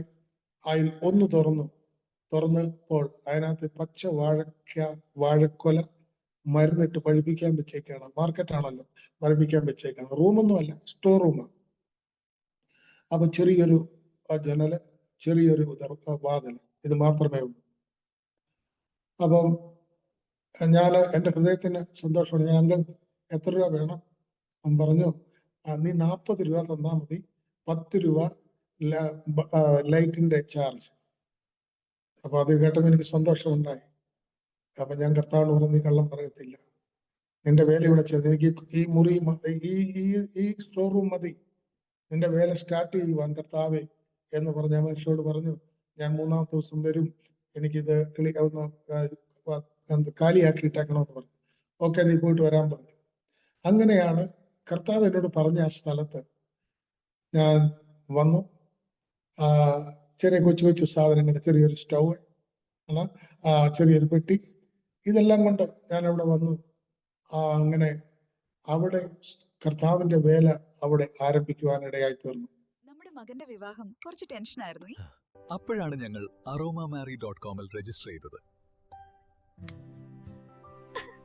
അവിടെ നിന്നാണ് നമ്മുടെ മകന് നല്ലൊരു പെൺകുട്ടിയെ കണ്ടെത്തിയത്. ഇന്ന് തന്നെ aromamary.com ഡൗൺലോഡ് ചെയ്യൂ. അങ്ങനെ ശ്രമിക്കുന്ന സമയത്താണ് 2 മാസം അവിടെ താമസിച്ചു. എൻ്റെ ഭാര്യയെ കൊണ്ടുവരാൻ നാട്ടിൽ പോയി. ഞങ്ങൾ തിരിച്ചവിടെ വന്നു. ഞങ്ങൾ തീർത്തും ചെറുപ്പക്കാരാണ്. ഒരു ഫാനില്ല നേരം, മറ്റൊന്നുമില്ല, താമസ സൗകര്യം അവിടെ ഇല്ല, ഒരു ബാത്റൂം ഇല്ല, ഒന്നുമില്ല. എൻ്റെ വൈഫിന് വെളിയിൽ പോകാൻ വളരെ ബുദ്ധിമുട്ടുണ്ടായി. ബസ് സ്റ്റാൻഡിൽ തൊട്ട് പുറകിൽ പോകണം, അതിൻ്റെ സൈഡിൽ കൂടെ വഴിയാണ്. എന്നാൽ കർത്താവിന് വേണ്ടി കഷ്ടത അനുഭവിക്കാൻ പ്രിയപ്പെട്ടവൾക്കും ദൈവം ഒരു വിളി കൊടുത്തതിനാൽ ഞാൻ നന്ദിയോടെ സ്തോത്രം ചെയ്യുന്നു. ഞാൻ പറയട്ടെ, രാത്രി ഞങ്ങൾക്ക് വെളിയിൽ കിടക്കാൻ ഒക്കത്തില്ല, ചൂടുകാലമാണ്, കൊതുക് വളരെയധികമുണ്ട്, ഈച്ച വളരെയധികമുണ്ട്. അപ്പോൾ ഞങ്ങൾ ചെറുപ്പക്കാരായതുകൊണ്ട് ഞങ്ങൾക്ക് വെളിയിൽ കിടക്കാൻ ഒക്കത്തില്ല, പേടിയാണ്. ഞങ്ങൾ അകത്ത് തന്നെ ഈ ചൂടത്ത് കിടന്ന് ഞങ്ങൾ 2 മാസം കൂടെ അവിടെ താമസിച്ചു. അതിനുശേഷമാണ് പല ആളുകളിൽ പോയി താമസിക്കുവാനിടയായി തീർന്നത്. അങ്ങനെയാണ് ഞങ്ങൾ 2 പേരും കൂടെ അവിടെ കർത്താവിന്റെ വേല സ്റ്റാർട്ട് ചെയ്യുന്നത്. അങ്ങനെ ഇരിക്കുന്ന സമയത്താണ് അവിടെ പഞ്ചാബിയാണ്, കട്ടർ പഞ്ചാബിയാണ് സംസാരിക്കുന്നത്. ഹിന്ദിയും പറയത്തില്ല. ഹിന്ദി പറഞ്ഞു കഴിഞ്ഞാൽ UP നിന്ന് വന്ന ഭയ്യ എന്ന് പറയും. അവരുടെ കേത്തുകളിലെല്ലാം വർക്ക് ചെയ്യുന്നവരാണ്, ജോലി ചെയ്യുന്ന ലേബേഴ്സാണ്. നമ്മളെ ഒരു തീർത്തും താഴ്ന്ന രീതിയിലാണ് അവർ കണക്കാക്കുന്നത്. അതുകൊണ്ട് വളരെയധികം സ്ട്രഗിള് ആ സമയങ്ങളിലുണ്ടായി, വളരെയധികം പ്രയാസങ്ങളുണ്ടായി. അങ്ങനെ ഇരിക്കുന്ന സമയത്താണ് ഒരു ദിവസം ഞാൻ എന്നും പഞ്ചാബി ന്യൂസ് പേപ്പർ വായിക്കാൻ ശ്രമിക്കുമായിരുന്നു. മേടിച്ചുകൊണ്ട് ഞാനിങ്ങനെ എൻ്റെ വീട്ടിലേക്ക് പോകുമ്പോൾ, റൂമിലേക്ക് പോകുമ്പോൾ, പെട്ടെന്ന് ഞങ്ങളുടെ വീടിന്റെ തൊട്ടടുത്തൊരു റൂം തുറന്നു കിടക്കുന്നു, അപ്സ്റ്റെയറിൽ തുറന്നു കിടക്കുക. അതിനകത്ത് യേശുവിന്റെ ഫോട്ടോ ഇങ്ങനെ വെച്ചിരിക്കുന്നു. എനിക്ക് അത്ഭുതമായി. അതൊരു സർദാർജിയുടെ വീടാണ്. കാരണം ടൗണിലെ ഏറ്റവും വലിയൊരു ഉദ്യോഗസ്ഥനാണ്, ഒരു ഓഫീസറാണ്. അങ്ങനെ ആരെങ്കിലും ക്രിസ്തുവിനെ അറിഞ്ഞവരുണ്ടെങ്കിൽ ഞങ്ങൾക്ക് വളരെയധികം സന്തോഷമുണ്ട് അവരോട് പോയി സംസാരിക്കും. ഞാൻ പെട്ടെന്ന് സൈക്കിൾ കൊണ്ട് വീട്ടിൽ വെച്ചതിന് ശേഷം അവരുടെ വീട്ടിൽ കയറി ഞാൻ ചെന്നിട്ട് നമസ്തേ എന്നൊക്കെ പറഞ്ഞു. സർദാർജി ഇറങ്ങി വന്നു. നീ എവിടെ താമസിക്കുന്നത്? ഞാൻ പറഞ്ഞു, തൊട്ട് താഴെയാണ് താമസിക്കുന്നത്. ഓക്കെ എന്ന് പറഞ്ഞു. ഞാൻ ചോദിച്ചു, "ഈ യേശുവിന്റെ ഫോട്ടോ ഇവിടെ എന്തിനാണ് വെച്ചേക്കുന്നത്?" പറഞ്ഞു, "എന്താ ഞങ്ങൾക്ക് വെച്ചാൽ കൊള്ളത്തില്ലേ?" എന്ന് അദ്ദേഹം പറഞ്ഞു. അദ്ദേഹത്തിന്റെ ഭാര്യ കിച്ചണിൽ നിന്ന് ഇറങ്ങി വന്നു. അവരെന്നെ കണ്ട് ഒന്നും ചിരിച്ചു. പറഞ്ഞു, "നീ എന്താണ് ചെയ്യുന്നത്?" ഞാൻ പറഞ്ഞു, "ഞാൻ സുവിശേഷ വേലയാണ് ചെയ്യുന്നത്." അവർക്ക് രണ്ടുപേർക്കും സന്തോഷമുണ്ടായി. കാരണം ചോദിച്ചാൽ അവർ രണ്ടുപേരും സ്നാനപ്പെട്ട വിശ്വാസികളായിരുന്നു. അവര് സർദാറായിട്ടാണ് ജീവിക്കുന്നതെങ്കിലും അവർ സ്നാനപ്പെട്ടവരായിരുന്നു. ആ മേഡത്തിന്റെ പിതാവ് അമേരിക്കയിലെ വലിയൊരു ധനാഢ്യനാണ്. അങ്ങനെ ഒരു സന്തോഷമുണ്ടായി. ഞാൻ നമ്മുടെ രണ്ടു ദിവസവും ചെന്നു. അപ്പൊ എന്നോട് പറഞ്ഞു, ഞാൻ പറഞ്ഞു, "അന്ന് പറീസാർ അവിടെ വരുമായിരുന്നു, വലിയ പാസ്റ്റർ വരുന്നുണ്ട്." അങ്ങനെ ഓക്കെ, വരികയാണെങ്കിൽ വരുമ്പോൾ ഞങ്ങളുടെ വീട്ടിൽ വരണം, ഡിന്നർ കൂടാണെന്ന് പറഞ്ഞു. അങ്ങനെ പറീസാർ വന്നു. അന്ന് ഡിന്നർ കഴിക്കാൻ അവരുടെ വീട്ടിൽ പോയി. അങ്ങനെ ഇരുന്നപ്പോൾ ആ സർദാർജി പറീസാറിനോട് ഇംഗ്ലീഷിൽ ചോദിച്ചു, "ഇവൻ എന്തിനാ ഇങ്ങോട്ട് വിട്ടത്? ഇവൻ ഹിന്ദി അറിയത്തില്ല, പഞ്ചാബി അറിയത്തില്ല, ഇംഗ്ലീഷ് അറിയത്തില്ല, ഇവൻ എന്തോ ചെയ്യാനാണ്?" ഞാൻ തല താഴ്ത്തി ഇങ്ങനെ ഇരുന്നു. എനിക്കങ്ങ് ഒത്തിരി പ്രയാസം ഉണ്ടായി. ഒരുമാതിരിയൊക്കെ ആഹാരമൊക്കെ കഴിച്ചിട്ട് ഞങ്ങൾ വന്നു. പിറ്റേ ദിവസം ഞാനും സാറും കൂടെ ഒരു ഗ്രാമത്തിൽ പോവുകയാണ്. സാറ് സൈക്കിൾ ചവിട്ടുകയാണ്, ഞാൻ പുറകിലിരിക്കുക. അപ്പൊ എന്നോട് പറഞ്ഞു, "ഇവിടെ ബ്രദറെ, സാറേ എന്താന്ന് ചോദിച്ചു. പറഞ്ഞു, "നീ കേട്ടോ ആ മനുഷ്യൻ പറഞ്ഞത്?" പെട്ടെന്ന് ഇവിടുത്തെ ഭാഷ പിടിച്ചോളൂ. അത് ഞാൻ ഒരു ചലഞ്ചായിട്ട് എടുത്തു. ഇവിടുത്തെ പഞ്ചാബി ഭാഷ പഠിക്കണം. എൻ്റെ ജീവിതത്തിൽ ഞങ്ങൾ പഞ്ചാബിനോട് ഇഴുകിച്ചേർന്നു. എല്ലാ ആഹാരക്രമം വരെ ഞങ്ങൾ മാറ്റി. ഞാനും എൻ്റെ ഭാര്യയും തേങ്ങ ഉപയോഗിക്കത്തില്ല, ചോറധികം കഴിക്കത്തില്ല, ഡാല് മാത്രം, ഒരു സബ്ജി, ഒരു ഡാല്, അല്ലാതെ മറ്റൊന്നുമില്ല. ലുങ്കി ഉടുക്കത്തില്ല. ഇങ്ങനെ എല്ലാ കാര്യങ്ങളും യഥാർത്ഥ ഒരു മിഷണറി ആയിട്ട് ജീവിക്കുവാൻ ഞങ്ങൾ ആഗ്രഹിച്ചു. എൻ്റെ ഭാര്യ സാരി ഉടുക്കുന്നത് മാറ്റി, പിന്നെ ചുരിദാർ ഇടാൻ തുടങ്ങി. ഇങ്ങനെയൊക്കെ പല കാര്യങ്ങളും ഞങ്ങൾ ഒരു മിഷണറിയുടെ ജീവിതത്തിൽ എന്തൊക്കെ ചെയ്യണോ ആ ദേശത്തോട് എഴുകി ചേർന്ന് ഞങ്ങൾ ജീവിക്കുകയാണ്. രാത്രി ഗ്രാമങ്ങളിൽ പോയി കിടക്കും. ആദ്യമായ ഒരു ഗ്രാമത്തിൽ ഞങ്ങൾ പോയി. എൻ്റെ ഭാര്യയെ കൊണ്ട് വന്നപ്പോൾ ആ ഗ്രാമത്തിൽ ചെന്നപ്പോൾ കൊച്ചു വീടുകളാണ്. ആ കാലത്ത് പാവങ്ങളെല്ലാവരും. ഞങ്ങൾക്ക് വരാണ്ട പോലെ സ്ഥലമാണ് കിടക്കാൻ. രാത്രി തിരിച്ചു പോകാനൊക്കത്തില്ല. സൈക്കിളിൽ 4 കിലോമീറ്റർ ദൂരെ പോകണം. ഞങ്ങൾക്ക് രണ്ടുപേർക്കും കൂടെ ഒരു മുള കൊണ്ടുള്ള കട്ടിലിട്ട് തന്നു. ആ കട്ടിൽ ഞങ്ങൾ രണ്ടുപേരും കിടന്നു. ഒരു വശത്ത് എരുമയും 2 എരുമയും അതിന്റെ എരുമ കിടാക്കളും, എൻ്റെ കട്ടിലിന്റെ കീഴെ ഒരു പട്ടി പ്രസവിച്ച ഒരു 5-8 പട്ടിക്കുഞ്ഞുങ്ങളും. ഇതെല്ലാം കൂടെ കിടക്കുന്നതിന്റെ ഇടയ്ക്കാണ് ഞങ്ങൾക്ക് രണ്ടുപേർക്കും കൂടെ ഈ സ്ഥലം കിടക്കാൻ തന്നത്. രാത്രിയിൽ എൻ്റെ ഭാര്യ ഇച്ചിരി പിറുപിറുക്കാൻ തുടങ്ങി. എന്നോട് പറഞ്ഞു, ഇത് സഹിക്കാൻ ഒക്കത്തില്ല, കൊതുക് ഭയങ്കരം. നമുക്കറിയാം, എരുമ കിടക്കുന്നതിന്റെ അടുത്ത് തന്നെ കിടന്നാൽ എന്താണ് സംഭവിക്കുന്നത് അറിയാം. രാത്രിയുള്ളതെല്ലാം അവിടെ നടക്കുന്ന സംഭവങ്ങളൊക്കെ അറിയാം. അപ്പൊ അങ്ങനെ കിടന്നപ്പോ കൊതുക് ഭയങ്കരം. ഞാൻ പറഞ്ഞു, "നീയല്ലേ പറഞ്ഞ് കർത്താവിന്റെ വേലയ്ക്ക് വേണ്ടി വിളിയുണ്ടെന്ന് പറഞ്ഞ്, ഇതൊക്കെ സഹിച്ചേ ഒക്കത്തുള്ളൂ" എന്ന് പറഞ്ഞു. പാവം കിടന്നുറങ്ങി. അപ്പോ ഞാൻ രാത്രിയിൽ ഒരു 12 മണി കഴിഞ്ഞപ്പം ഒന്ന് മൂത്രമൊഴിക്കണമെന്ന് തോന്നി. അങ്ങനെ ഞാൻ പോകാനായിട്ട് എഴുന്നേക്കാൻ തുടങ്ങിയപ്പോൾ റജായി പോലുള്ള സാധനമാണ് പുതച്ചിരിക്കുന്നത്. ചെറിയ തണുപ്പുള്ളതുകൊണ്ട് എനിക്ക് എഴുന്നേക്കാൻ പറ്റുന്നില്ല. ഞാനോർത്ത് എന്താ സംഭവം. പിന്നെ ഞാൻ എഴുന്നേറ്റ് നോക്കി, എഴുന്നേക്കാൻ പറ്റുന്നില്ല. ഞാൻ പത്തളത്തുബലായി എന്ന് പറഞ്ഞ വണ്ണം കുറഞ്ഞ ആളാണ്. അപ്പോ ഞാൻ നോക്കി എന്താ സംഭവം നോക്കി. അവർ തന്നെ പിശാചിന്റെ അറ്റാക്ക് വല്ലതും ആണോ എന്ന് ഓർത്ത് ഞാൻ കണ്ണു തുറന്ന് നോക്കിയപ്പം ആ തള്ളപ്പട്ടി താഴെ എഴുന്നേറ്റ് എന്റെ നെഞ്ചത്ത് കയറി കിടക്കുക. അപ്പൊ ഞാൻ പെട്ടെന്ന് റജായി കൊടുത്ത് ഇങ്ങനെ ഒറ്റയേറ് വെച്ച് കൊടുത്തു. അപ്പോ ഇങ്ങനെയൊക്കെയുള്ള അനുഭവം ഗ്രാമങ്ങളിലുണ്ടായി. വളരെയധികം കഷ്ടതയുടെ നടുവിലായിരുന്നു. ആ ഗ്രാമത്തില് ഞാൻ ആ ഗ്രാമം ഫോക്കസ് ചെയ്ത് പ്രവർത്തിച്ചു. ഒരിക്കൽ ആ ഗ്രാമത്തിൽ പോകാൻ തുടങ്ങിയിട്ട് ഏകദേശം 1.5 വർഷത്തോളം. ഞാനൊരു ദിവസം ഫിറോസ്പൂർ എന്ന് പറയുന്ന സ്ഥലത്ത് പോയി ഒരാഴ്ച ഔട്ട്റീച്ച് നടത്തിയതിനു ശേഷം തിരിച്ച് വീട്ടിൽ വന്നപ്പോൾ എന്നോട് എൻ്റെ ഭാര്യ പറഞ്ഞു, ആ ഗ്രാമത്തിൽ നിന്ന് 2 സഹോദരന്മാർ 2 പ്രാവശ്യം വന്നു. എൻ്റെ ആഹാരം താഴെ വെച്ചതിന് ശേഷം ഞാൻ ഓർത്ത് എന്താ പ്രശ്നം എന്ന് ഓർത്ത് ഞാൻ സൈക്കിൾ എടുത്ത് പോയി. എന്താന്ന് ചോദിച്ചാൽ ഞാൻ ആ ഗ്രാമത്തിൽ ഒരു വീട്ടിൽ പ്രാർത്ഥിച്ചുകൊണ്ട് നിൽക്കുമ്പോൾ ഒരു സഹോദരൻ ആക്സിഡന്റ് ഉണ്ടായി നട്ടെല്ലൊടിഞ്ഞ് അവിടെ കിടക്കുകയാണ്. ഞാൻ ആ വീട്ടിൽ പ്രാർത്ഥിച്ചുകൊണ്ടിരിക്കുമ്പോൾ ആ മനുഷ്യന്റെ പിതാവ് വന്ന്, അവർ സിഖുകാരാണ്, വന്ന് അദ്ദേഹത്തിന്റെ ചെരുപ്പ് ഊരിയിട്ട്, വലിയ ചെരുപ്പാണ്, വലിയ മനുഷ്യനാണ്, അവിടെ എന്നെ 2 പ്രാവശ്യം പുറത്തിനിട്ട് അടിച്ചു. അദ്ദേഹത്തിന്റെ മൂത്ത മകൻ ഓടി വന്നിട്ട് പറഞ്ഞു, ഇവനെ എന്തിനാണ് അടിക്കുന്നത്? നമ്മുടെ വീട്ടിൽ കയറി വന്ന് യേശുവിനെ കുറിച്ച് പറയാൻ ഇവനെന്താണ് അധികാരം? എന്റെ കൊങ്ങാക്കി വിളിച്ചിട്ട് പറഞ്ഞു ഇറങ്ങിപ്പോവാൻ പറഞ്ഞു. അങ്ങനെ ഇറങ്ങി ഞാൻ സൈക്കിൾ എടുത്ത് കണ്ണുനിൽ നിന്ന് കണ്ണീരൊഴുക്കി ഞാൻ വീട്ടിലേക്ക് പോവുകയാണ്. ആ പോകുന്ന സമയത്ത് എൻ്റെ ഹൃദയത്തിൽ ഒരു ഒരു ഒരു ചലത്തുണ്ടായി.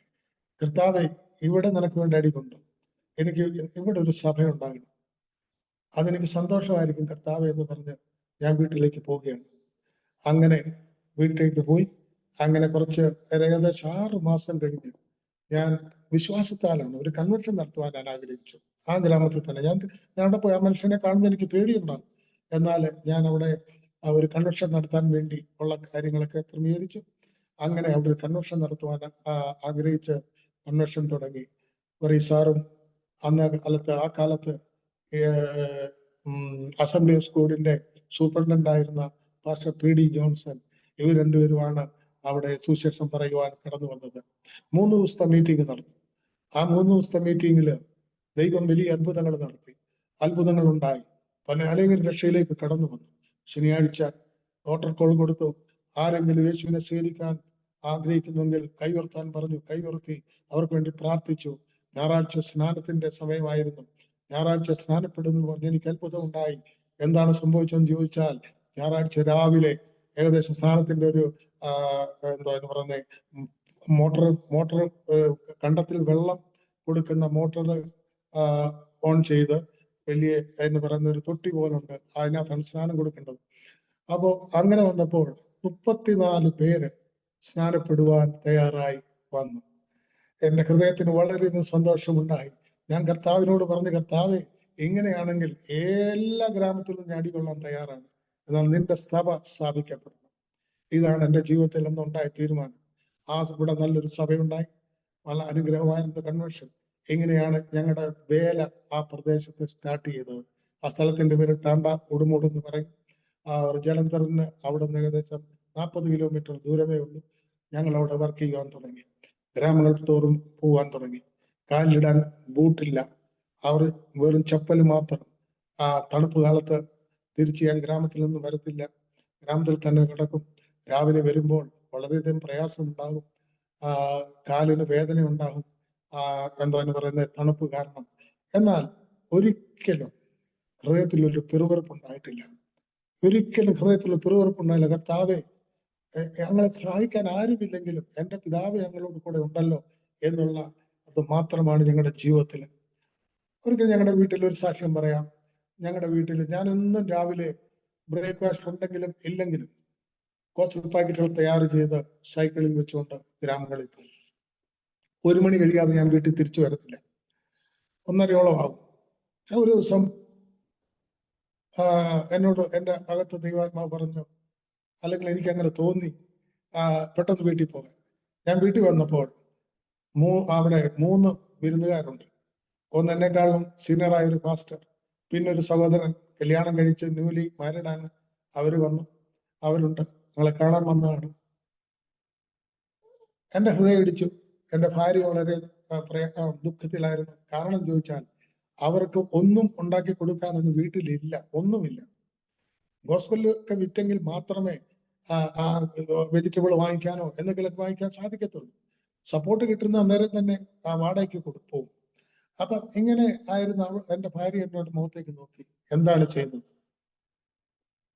അപ്പോ ഞാൻ പറഞ്ഞു, സാരമില്ല, ഞാൻ ഇതാണ് ഇപ്പോഴും ഓർക്കുന്നു, ഏലിയാവിന്റെ ദൈവം ജീവിക്കുന്നു, നീ സഞ്ചി തരാൻ പറഞ്ഞു. ഞാൻ സഞ്ചി വാങ്ങിച്ചുകൊണ്ട് മാർക്കറ്റിലേക്ക് പോയി. പോയതിന്റെ കാര്യം ചോദിച്ചാൽ നേരെ പോസ്റ്റ് ഓഫീസിലാണ് പോയത്. ആ കാലത്ത് ചിലരൊക്കെ 2 രൂപ 5 രൂപ ഇതൊക്കെ മണി ഓർഡർ അയക്കും. ഞങ്ങളുടെ ഒരു മെസ്സഞ്ചർ ഉണ്ട്, അത് നോക്കി ഞങ്ങളുടെ അഡ്രസ്സ് കൊടുത്തിട്ടുണ്ടായിരുന്നു, അത് കൊടുത്ത് അയക്കും. അങ്ങനെ ഏതെങ്കിലും മണി ഓർഡർ കാണും, ഉണ്ടെങ്കിൽ ശരി, അല്ലെങ്കിൽ അവർക്ക് വെള്ളം ചൂടാക്കി കൊടുക്കാം. ഒന്നുമില്ല വീട്ടിൽ, വെറും സ്റ്റൗവിൽ ഇച്ചിരി എണ്ണയല്ലാതെ ഒന്നുമില്ല. പിന്നെ 3 ഉരുളക്കിഴങ്ങുണ്ട് വീട്ടിൽ. 3 ഉരുളക്കിഴങ്ങും സ്റ്റൗവിൽ വെച്ചിട്ടുണ്ട്. അതേ ഉള്ളൂ. അല്ലാതെ അവർക്ക് ഒന്നും വീട്ടിലില്ല. ഞാൻ പോസ്റ്റ് ഓഫീസിൽ ചെന്നു. പോസ്റ്റ്മാൻ പറഞ്ഞു, ഞാൻ ചോദിച്ചു വല്ല ലെറ്ററും ഉണ്ടോ? ചോദിച്ചു, പറഞ്ഞില്ല, നിനക്കൊരു ലെറ്ററും ഇല്ല എന്ന് പറഞ്ഞു. ഞാൻ തിരിച്ചു വന്നു. പറഞ്ഞതുപോലെ തന്നെ കർത്താവേ വെള്ളം ചൂടാക്കി കൊടുക്കും. കാരണം നേരത്തെ ഞങ്ങളോട് പറഞ്ഞിരിക്കുന്നത് ആരോടും കടം വാങ്ങിക്കരുത്. കടകളിൽ ഞാൻ താമസിക്കുന്ന ആ വീട് തന്നെ ഒരു കടക്കാരൻ്റെയാണ്. അവിടെ ചെന്നാൽ എത്ര വേണമെങ്കിലും സാധനം വാങ്ങിക്കാം. ഇല്ല, ഞാൻ കടം വാങ്ങിക്കത്തില്ല. അവരോട് പറയും വെള്ളം കുടിച്ചിട്ട് പോകാൻ പറഞ്ഞ് അങ്ങനെ അവരെ പറഞ്ഞു വിടും, പ്രാർത്ഥിച്ചു വിടും. അങ്ങനെ ഓർത്താണ് ഞാൻ പോസ്റ്റ് ഓഫീസിൽ നിന്ന് ഇറങ്ങി വീട്ടിലേക്ക് നടക്കുമ്പോൾ പെട്ടെന്ന് പോസ്റ്റ്മാൻ കൈ അടിച്ചിട്ട് വിളിച്ചു, ജോണി സാബ് ഇതറാവും. ഞാൻ ചെന്നു പറഞ്ഞു, നിനക്ക് 2 ലെറ്റർ ഉണ്ടെന്ന് പറഞ്ഞു. അത് ലെറ്ററിന്റെ എല്ലാം അടിയിലിരിക്കുകയായിരുന്നു. ഓക്കെ, ഞാൻ വാങ്ങിച്ചുകൊണ്ട് പോകുമ്പോൾ ഒരു കവറാണ്. 79 കാര്യമാണ് ഞാൻ പറയുന്നത്. ഒരു കവറാണ്. ആ കവർ ഞാൻ പൊട്ടിച്ചു. സൈഡിലേക്ക് വച്ചിട്ട് കവർ ഞാൻ പൊട്ടിച്ചു. കവർ പൊട്ടിച്ച് നോക്കിയപ്പോൾ അതിനകത്തൊരു ലെറ്റർ വെച്ചേക്കുന്നു. ഞാൻ നോക്കിയപ്പോൾ എന്നെ അറിയാവുന്ന അഡ്രസ് ഒന്നുമല്ല. ഞാനത് ആ ലെറ്റർ അടിച്ചു നോക്കുമ്പോൾ, അല്ലെങ്കിൽ തുറന്നു നോക്കുമ്പോൾ, അതിനകത്ത് 20 രൂപയുടെ നോട്ട് ഇരിക്കുന്നു. ഞാൻ ദൈവത്തിന് നന്ദി പറഞ്ഞു, നന്ദിയോടെ സ്തോത്രം പറഞ്ഞു. ആ കാലത്ത് 20 രൂപ 2-3 പേർക്ക് ആഹാരം ഉണ്ടാക്കി കൊടുക്കാൻ അത് മതിയായിരുന്നു. വലിയ എന്താണ് നോൺ വെജ് ഒന്നും പറ്റത്തില്ലെങ്കിലും ആഹാരം ഉണ്ടാക്കി കൊടുക്കാൻ മതിയായിരുന്നു. ഞാൻ കർത്താവിന് സ്തോത്രം ചെയ്തു. അന്ന് 25 പൈസക്കൊക്കെ ഓരോ സാധനങ്ങൾ കിട്ടും. ഞാൻ എല്ലാം പെട്ടെന്ന് വാങ്ങിച്ച് വീട്ടിൽ ചെന്നപ്പോൾ എൻ്റെ ഭാര്യ പറഞ്ഞു, ഇതെവിടെ നിന്ന് കിട്ടി? കാരണം അവക്കറിയാം ഞാൻ കടമൊന്നും മേടിക്കത്തില്ല. ഞാൻ പറഞ്ഞില്ലേ, ഏലിയാവിന്റെ ദൈവം ജീവിക്കുന്നു. അവൻ നമ്മളെ ഒരിക്കലും മറക്കുന്ന ദൈവമല്ല. നമ്മുടെ ആവശ്യങ്ങൾ അറിയുന്ന ദൈവമാണ്. ദൈവത്തിന് സ്തോത്രം ചെയ്ത് അവർക്ക് ആഹാരം ഉണ്ടാക്കി കൊടുത്ത് അവരെ പറഞ്ഞു വിടുവാനിടയായി തീർന്നു. ഇങ്ങനെ ജീവിതത്തിൽ ആ കാലങ്ങളിലൊക്കെ ഒത്തിരി സാക്ഷ്യങ്ങൾ ഞങ്ങളുടെ ജീവിതത്തിൽ ഉണ്ടായിട്ടുണ്ട്. പ്രിയപ്പെട്ട ദൈവമക്കളെ, ഞാൻ ഒരു കാര്യം പറയട്ടെ. കർത്താവിന് വേണ്ടി ഇറങ്ങി പുറപ്പെട്ട ഒരു ദൈവത്തിന്റെ പൈതലിനും ഒരു ദൈവദാസനോ ദാസിക്കോ ഒരിക്കലും മറ്റുള്ളവരുടെ മുമ്പിൽ തല കുനിക്കുവാൻ ഇട ദൈവം നൽകിയിട്ടില്ല. ഇന്ന് വരെയും ആ ദൈവം ജീവിക്കുന്ന ദൈവമാണ്. അങ്ങനെ ആ പ്രദേശത്ത് വേല ചെയ്യുവാൻ തുടങ്ങി. ഒരു ഗ്രാമത്തിലും ക്രിസ്ത്യാനികളില്ല. എല്ലാ ഗ്രാമങ്ങളിലും ഹിന്ദുക്കളും സിഖുകാരുമാണ്. ഹരിജൻസ് ഉണ്ട്, സിഖുകാരുണ്ട്, ഇവരെല്ലാമാണ്. അവിടെയെല്ലാം പോയി പ്രാർത്ഥിക്കുമ്പോൾ ഭൂതങ്ങൾ വിട്ടുപോകും. പിശാചിന്റെ വലയത്തിൽ കിടക്കുന്നവരാണ്, മന്ത്രവാദത്തിൽ കിടക്കുന്നവരാണ്. അവർക്ക് വേണ്ടി പ്രാർത്ഥിക്കും, യേശുവിനെ കുറിച്ച് പറയും, വിടുതൽ ലഭിക്കും. ഇങ്ങനെ ഓരോ ഗ്രാമങ്ങള് കർത്താവിന്റെ വേലയിൽ കർത്താവിനെ അറിയുവാൻ തുടങ്ങി. വിശ്വാസത്താലുള്ള ജീവിതമായിരുന്നു ആ കാലങ്ങളിൽ ഞങ്ങൾ ഉണ്ടായിരുന്നത്. ദൈവത്തിന് സ്തോത്രം. 1979 എൻ്റെ മൂത്ത മോള് ജനിക്കുന്നു. ഞങ്ങളൊരു പ്രാർത്ഥന പ്രാർത്ഥിച്ചു കർത്താവിനോട്, കർത്താവെ, ഞങ്ങൾക്ക് എത്ര മക്കളിൽ ഉണ്ടായാലും ഹോസ്പിറ്റലിൽ പോകത്തില്ല, കാരണം പൈസ ഇല്ല. വീട്ടിൽ തന്നെ ഞങ്ങളുടെ കുഞ്ഞുങ്ങൾ ജനിക്കണം. അങ്ങനെ ഞങ്ങൾ പ്രാർത്ഥിച്ചു. ഞങ്ങളുടെ 3 കുഞ്ഞുങ്ങളും ജനിച്ചത് അങ്ങനെ തന്നെയാണ്. ദൈവം ഞങ്ങൾക്ക് വളരെ വലിയ കാര്യങ്ങൾ ചെയ്തു. മൂത്ത മോള് 1979 മെയ് മാസത്തിലാണ് ജനിക്കുന്നത്. അവളിപ്പോൾ കർത്താവിന്റെ ശുശ്രൂഷയിലായിരിക്കുന്നു. അവളോടെ കർത്താവിന്റെ ശുശ്രൂഷയിൽ ഗാസിയാബാദ് എന്ന് പറയുന്ന സ്ഥലത്ത്, അവിടെ ആ ഡിസ്ട്രിക്റ്റില് ആണ് പ്രവർത്തിക്കുന്നത്. ദൈവത്തിന്റെ ഒരു അഭിഷക്തനായിരിക്കും ദൈവദാസനെ അവർക്ക് വേണ്ടി കൊടുത്തു. അവർക്ക് 3 കുഞ്ഞുങ്ങളുണ്ട്. 3 പേരും പഠിക്കുന്നു.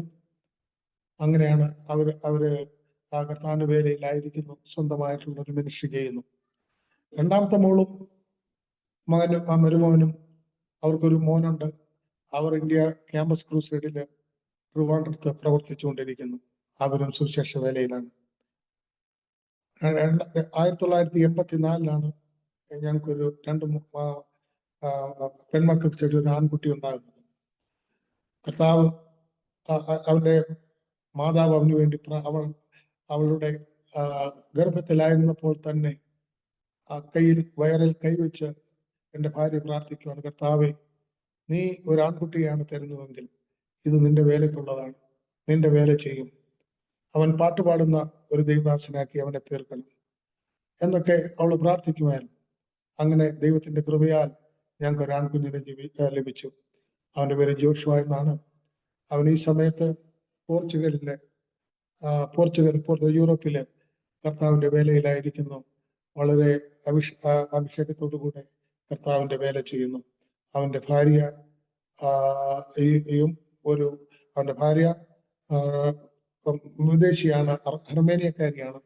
അവർക്കൊരു കുഞ്ഞുണ്ട്. അവന്റെ ഇളയ മോന് ഒരു മോനുണ്ട്. അവന്റെ പേര് ഡേവിഡ് എന്നാണ്. അവര് കർത്താവിന്റെ വേലയിലായിരിക്കുന്നു. ഈ ഞങ്ങളുടെ 3 കുഞ്ഞുങ്ങളും ദൈവത്തിന്റെ കൃപയാൽ സുവിശേഷ വേലയിലായിരിക്കുന്നു എന്ന് പറയുവാൻ എനിക്ക് സന്തോഷമുണ്ട്. എനിക്കൊന്നും വേണ്ട, ഈ ലോകത്തിലൊന്നും വേണ്ട, ഒന്നും ഉണ്ടാക്കിയിട്ടുമില്ല, അങ്ങനെ ആഗ്രഹവുമില്ല. എന്നാൽ കർത്താവിന്റെ വേലയിൽ ആത്മാക്കളെ നേടുന്നു, കുഞ്ഞുങ്ങൾ ആത്മാക്കളെ നേടുന്നു എന്നുള്ളൊരു സന്തോഷമാണ് പ്രിയപ്പെട്ടവരെ എനിക്കുള്ളത്. അത് മാത്രം മതി. 2012 ഏപ്രിൽ മാസത്തിൽ, ഞാൻ പറഞ്ഞൊന്നും എനിക്കത് ഓർമ്മയില്ല, ഏപ്രിൽ മാസത്തിൽ ഗുഡ് ഫ്രൈഡേയുടെ ദിവസത്തിൽ എൻ്റെ ഭാര്യയ്ക്ക് പെട്ടെന്നൊരു അസ്വസ്ഥത ഉണ്ടായി. അവളെ ഹോസ്പിറ്റലിൽ കൊണ്ടുപോയി. ഡോക്ടർ പറഞ്ഞു, ഇത് ഇവിടെ പറ്റത്തില്ല, CMC ലുധിയാനയിൽ കൊണ്ടുപോകാൻ പറഞ്ഞു. അങ്ങനെ എൻ്റെ ഭാര്യയെ ഞാൻ CMCയിൽ കൊണ്ടുപോയി. ഇങ്ങനെയൊന്നും സംഭവിക്കുമെന്ന് ഞങ്ങൾക്ക് ഒരിക്കലും ചിന്തയില്ലായിരുന്നു. വളരെ സന്തോഷത്തോടു കൂടെ പോയി. അവസാനമാണ് അറിയുന്നത് അവരുടെ 97% ബ്ലോക്കേജ് ആണ്. അത് ഷുഗർ ഉണ്ടായിരുന്നു, ബ്ലോക്കേജ് ആണ്. അതുകൊണ്ട് ഓപ്പറേഷൻ പെട്ടെന്ന് നടത്തണം. ഡോക്ടർമാർ പറഞ്ഞു ഇത് നടത്തിയേ പറ്റുള്ളൂ എന്ന് പറഞ്ഞ് ഞാൻ ചോദിച്ചു, നടത്തിയാൽ സക്സസ് ആവുമോ എന്ന് പറഞ്ഞു. ഒരു കുഴപ്പം ഉണ്ടാകത്തില്ല, CMCയിലെ നല്ല ഡോക്ടർമാരാണ്. അവര് ഓപ്പറേഷൻ ചെയ്ത സമയത്ത് 6-7 മണിക്കൂർ കഴിഞ്ഞിട്ടും എൻ്റെ ഭാര്യയെ കുറിച്ച് യാതൊരു വിവരമില്ല. ഞാനും എൻ്റെ മോനുമുണ്ട്, വേറൊരു പയ്യനുമുണ്ട്. ഞങ്ങൾ 3 പേരെ അവിടെ ഉണ്ട്, ഒന്നും അറിയുന്നില്ല. ഞാൻ ഡോക്ടറോട് ചോദിച്ചു, എന്താണ് ഒരു റിസൾട്ടും ഇല്ലല്ലോ. അത് പറഞ്ഞ് സാരമില്ല, പറയാമെന്ന് പറഞ്ഞു. അങ്ങനെ ഇരുന്നപ്പോൾ അവസാനം ഒരു സർദാർജി ഡോക്ടറാണ്, പുള്ളിക്കാരൻ വന്ന് പറഞ്ഞു, പാസ്റ്റർ, നിന്റെ ഭാര്യ ഈ ലോകത്തിൽ നിന്നും മാറ്റപ്പെട്ടു.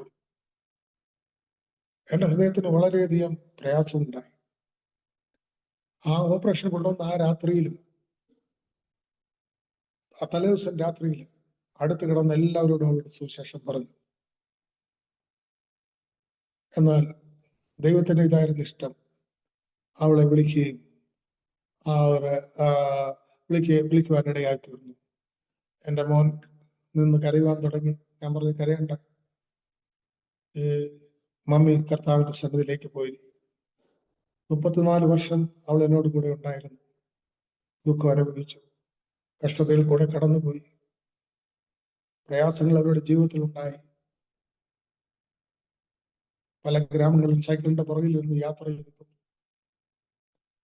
നല്ലൊരു നന്മ കാണുന്നതിന് മുമ്പായിട്ട് അവിടെ ഈ ലോകത്തിൽ നിന്നും യാത്ര ആയി. ഞാനിങ്ങനെ പ്രാർത്ഥിച്ചുകൊണ്ട് നിൽക്കുകയാണ് അവരുടെ ശരീരത്തിന് മുമ്പിൽ.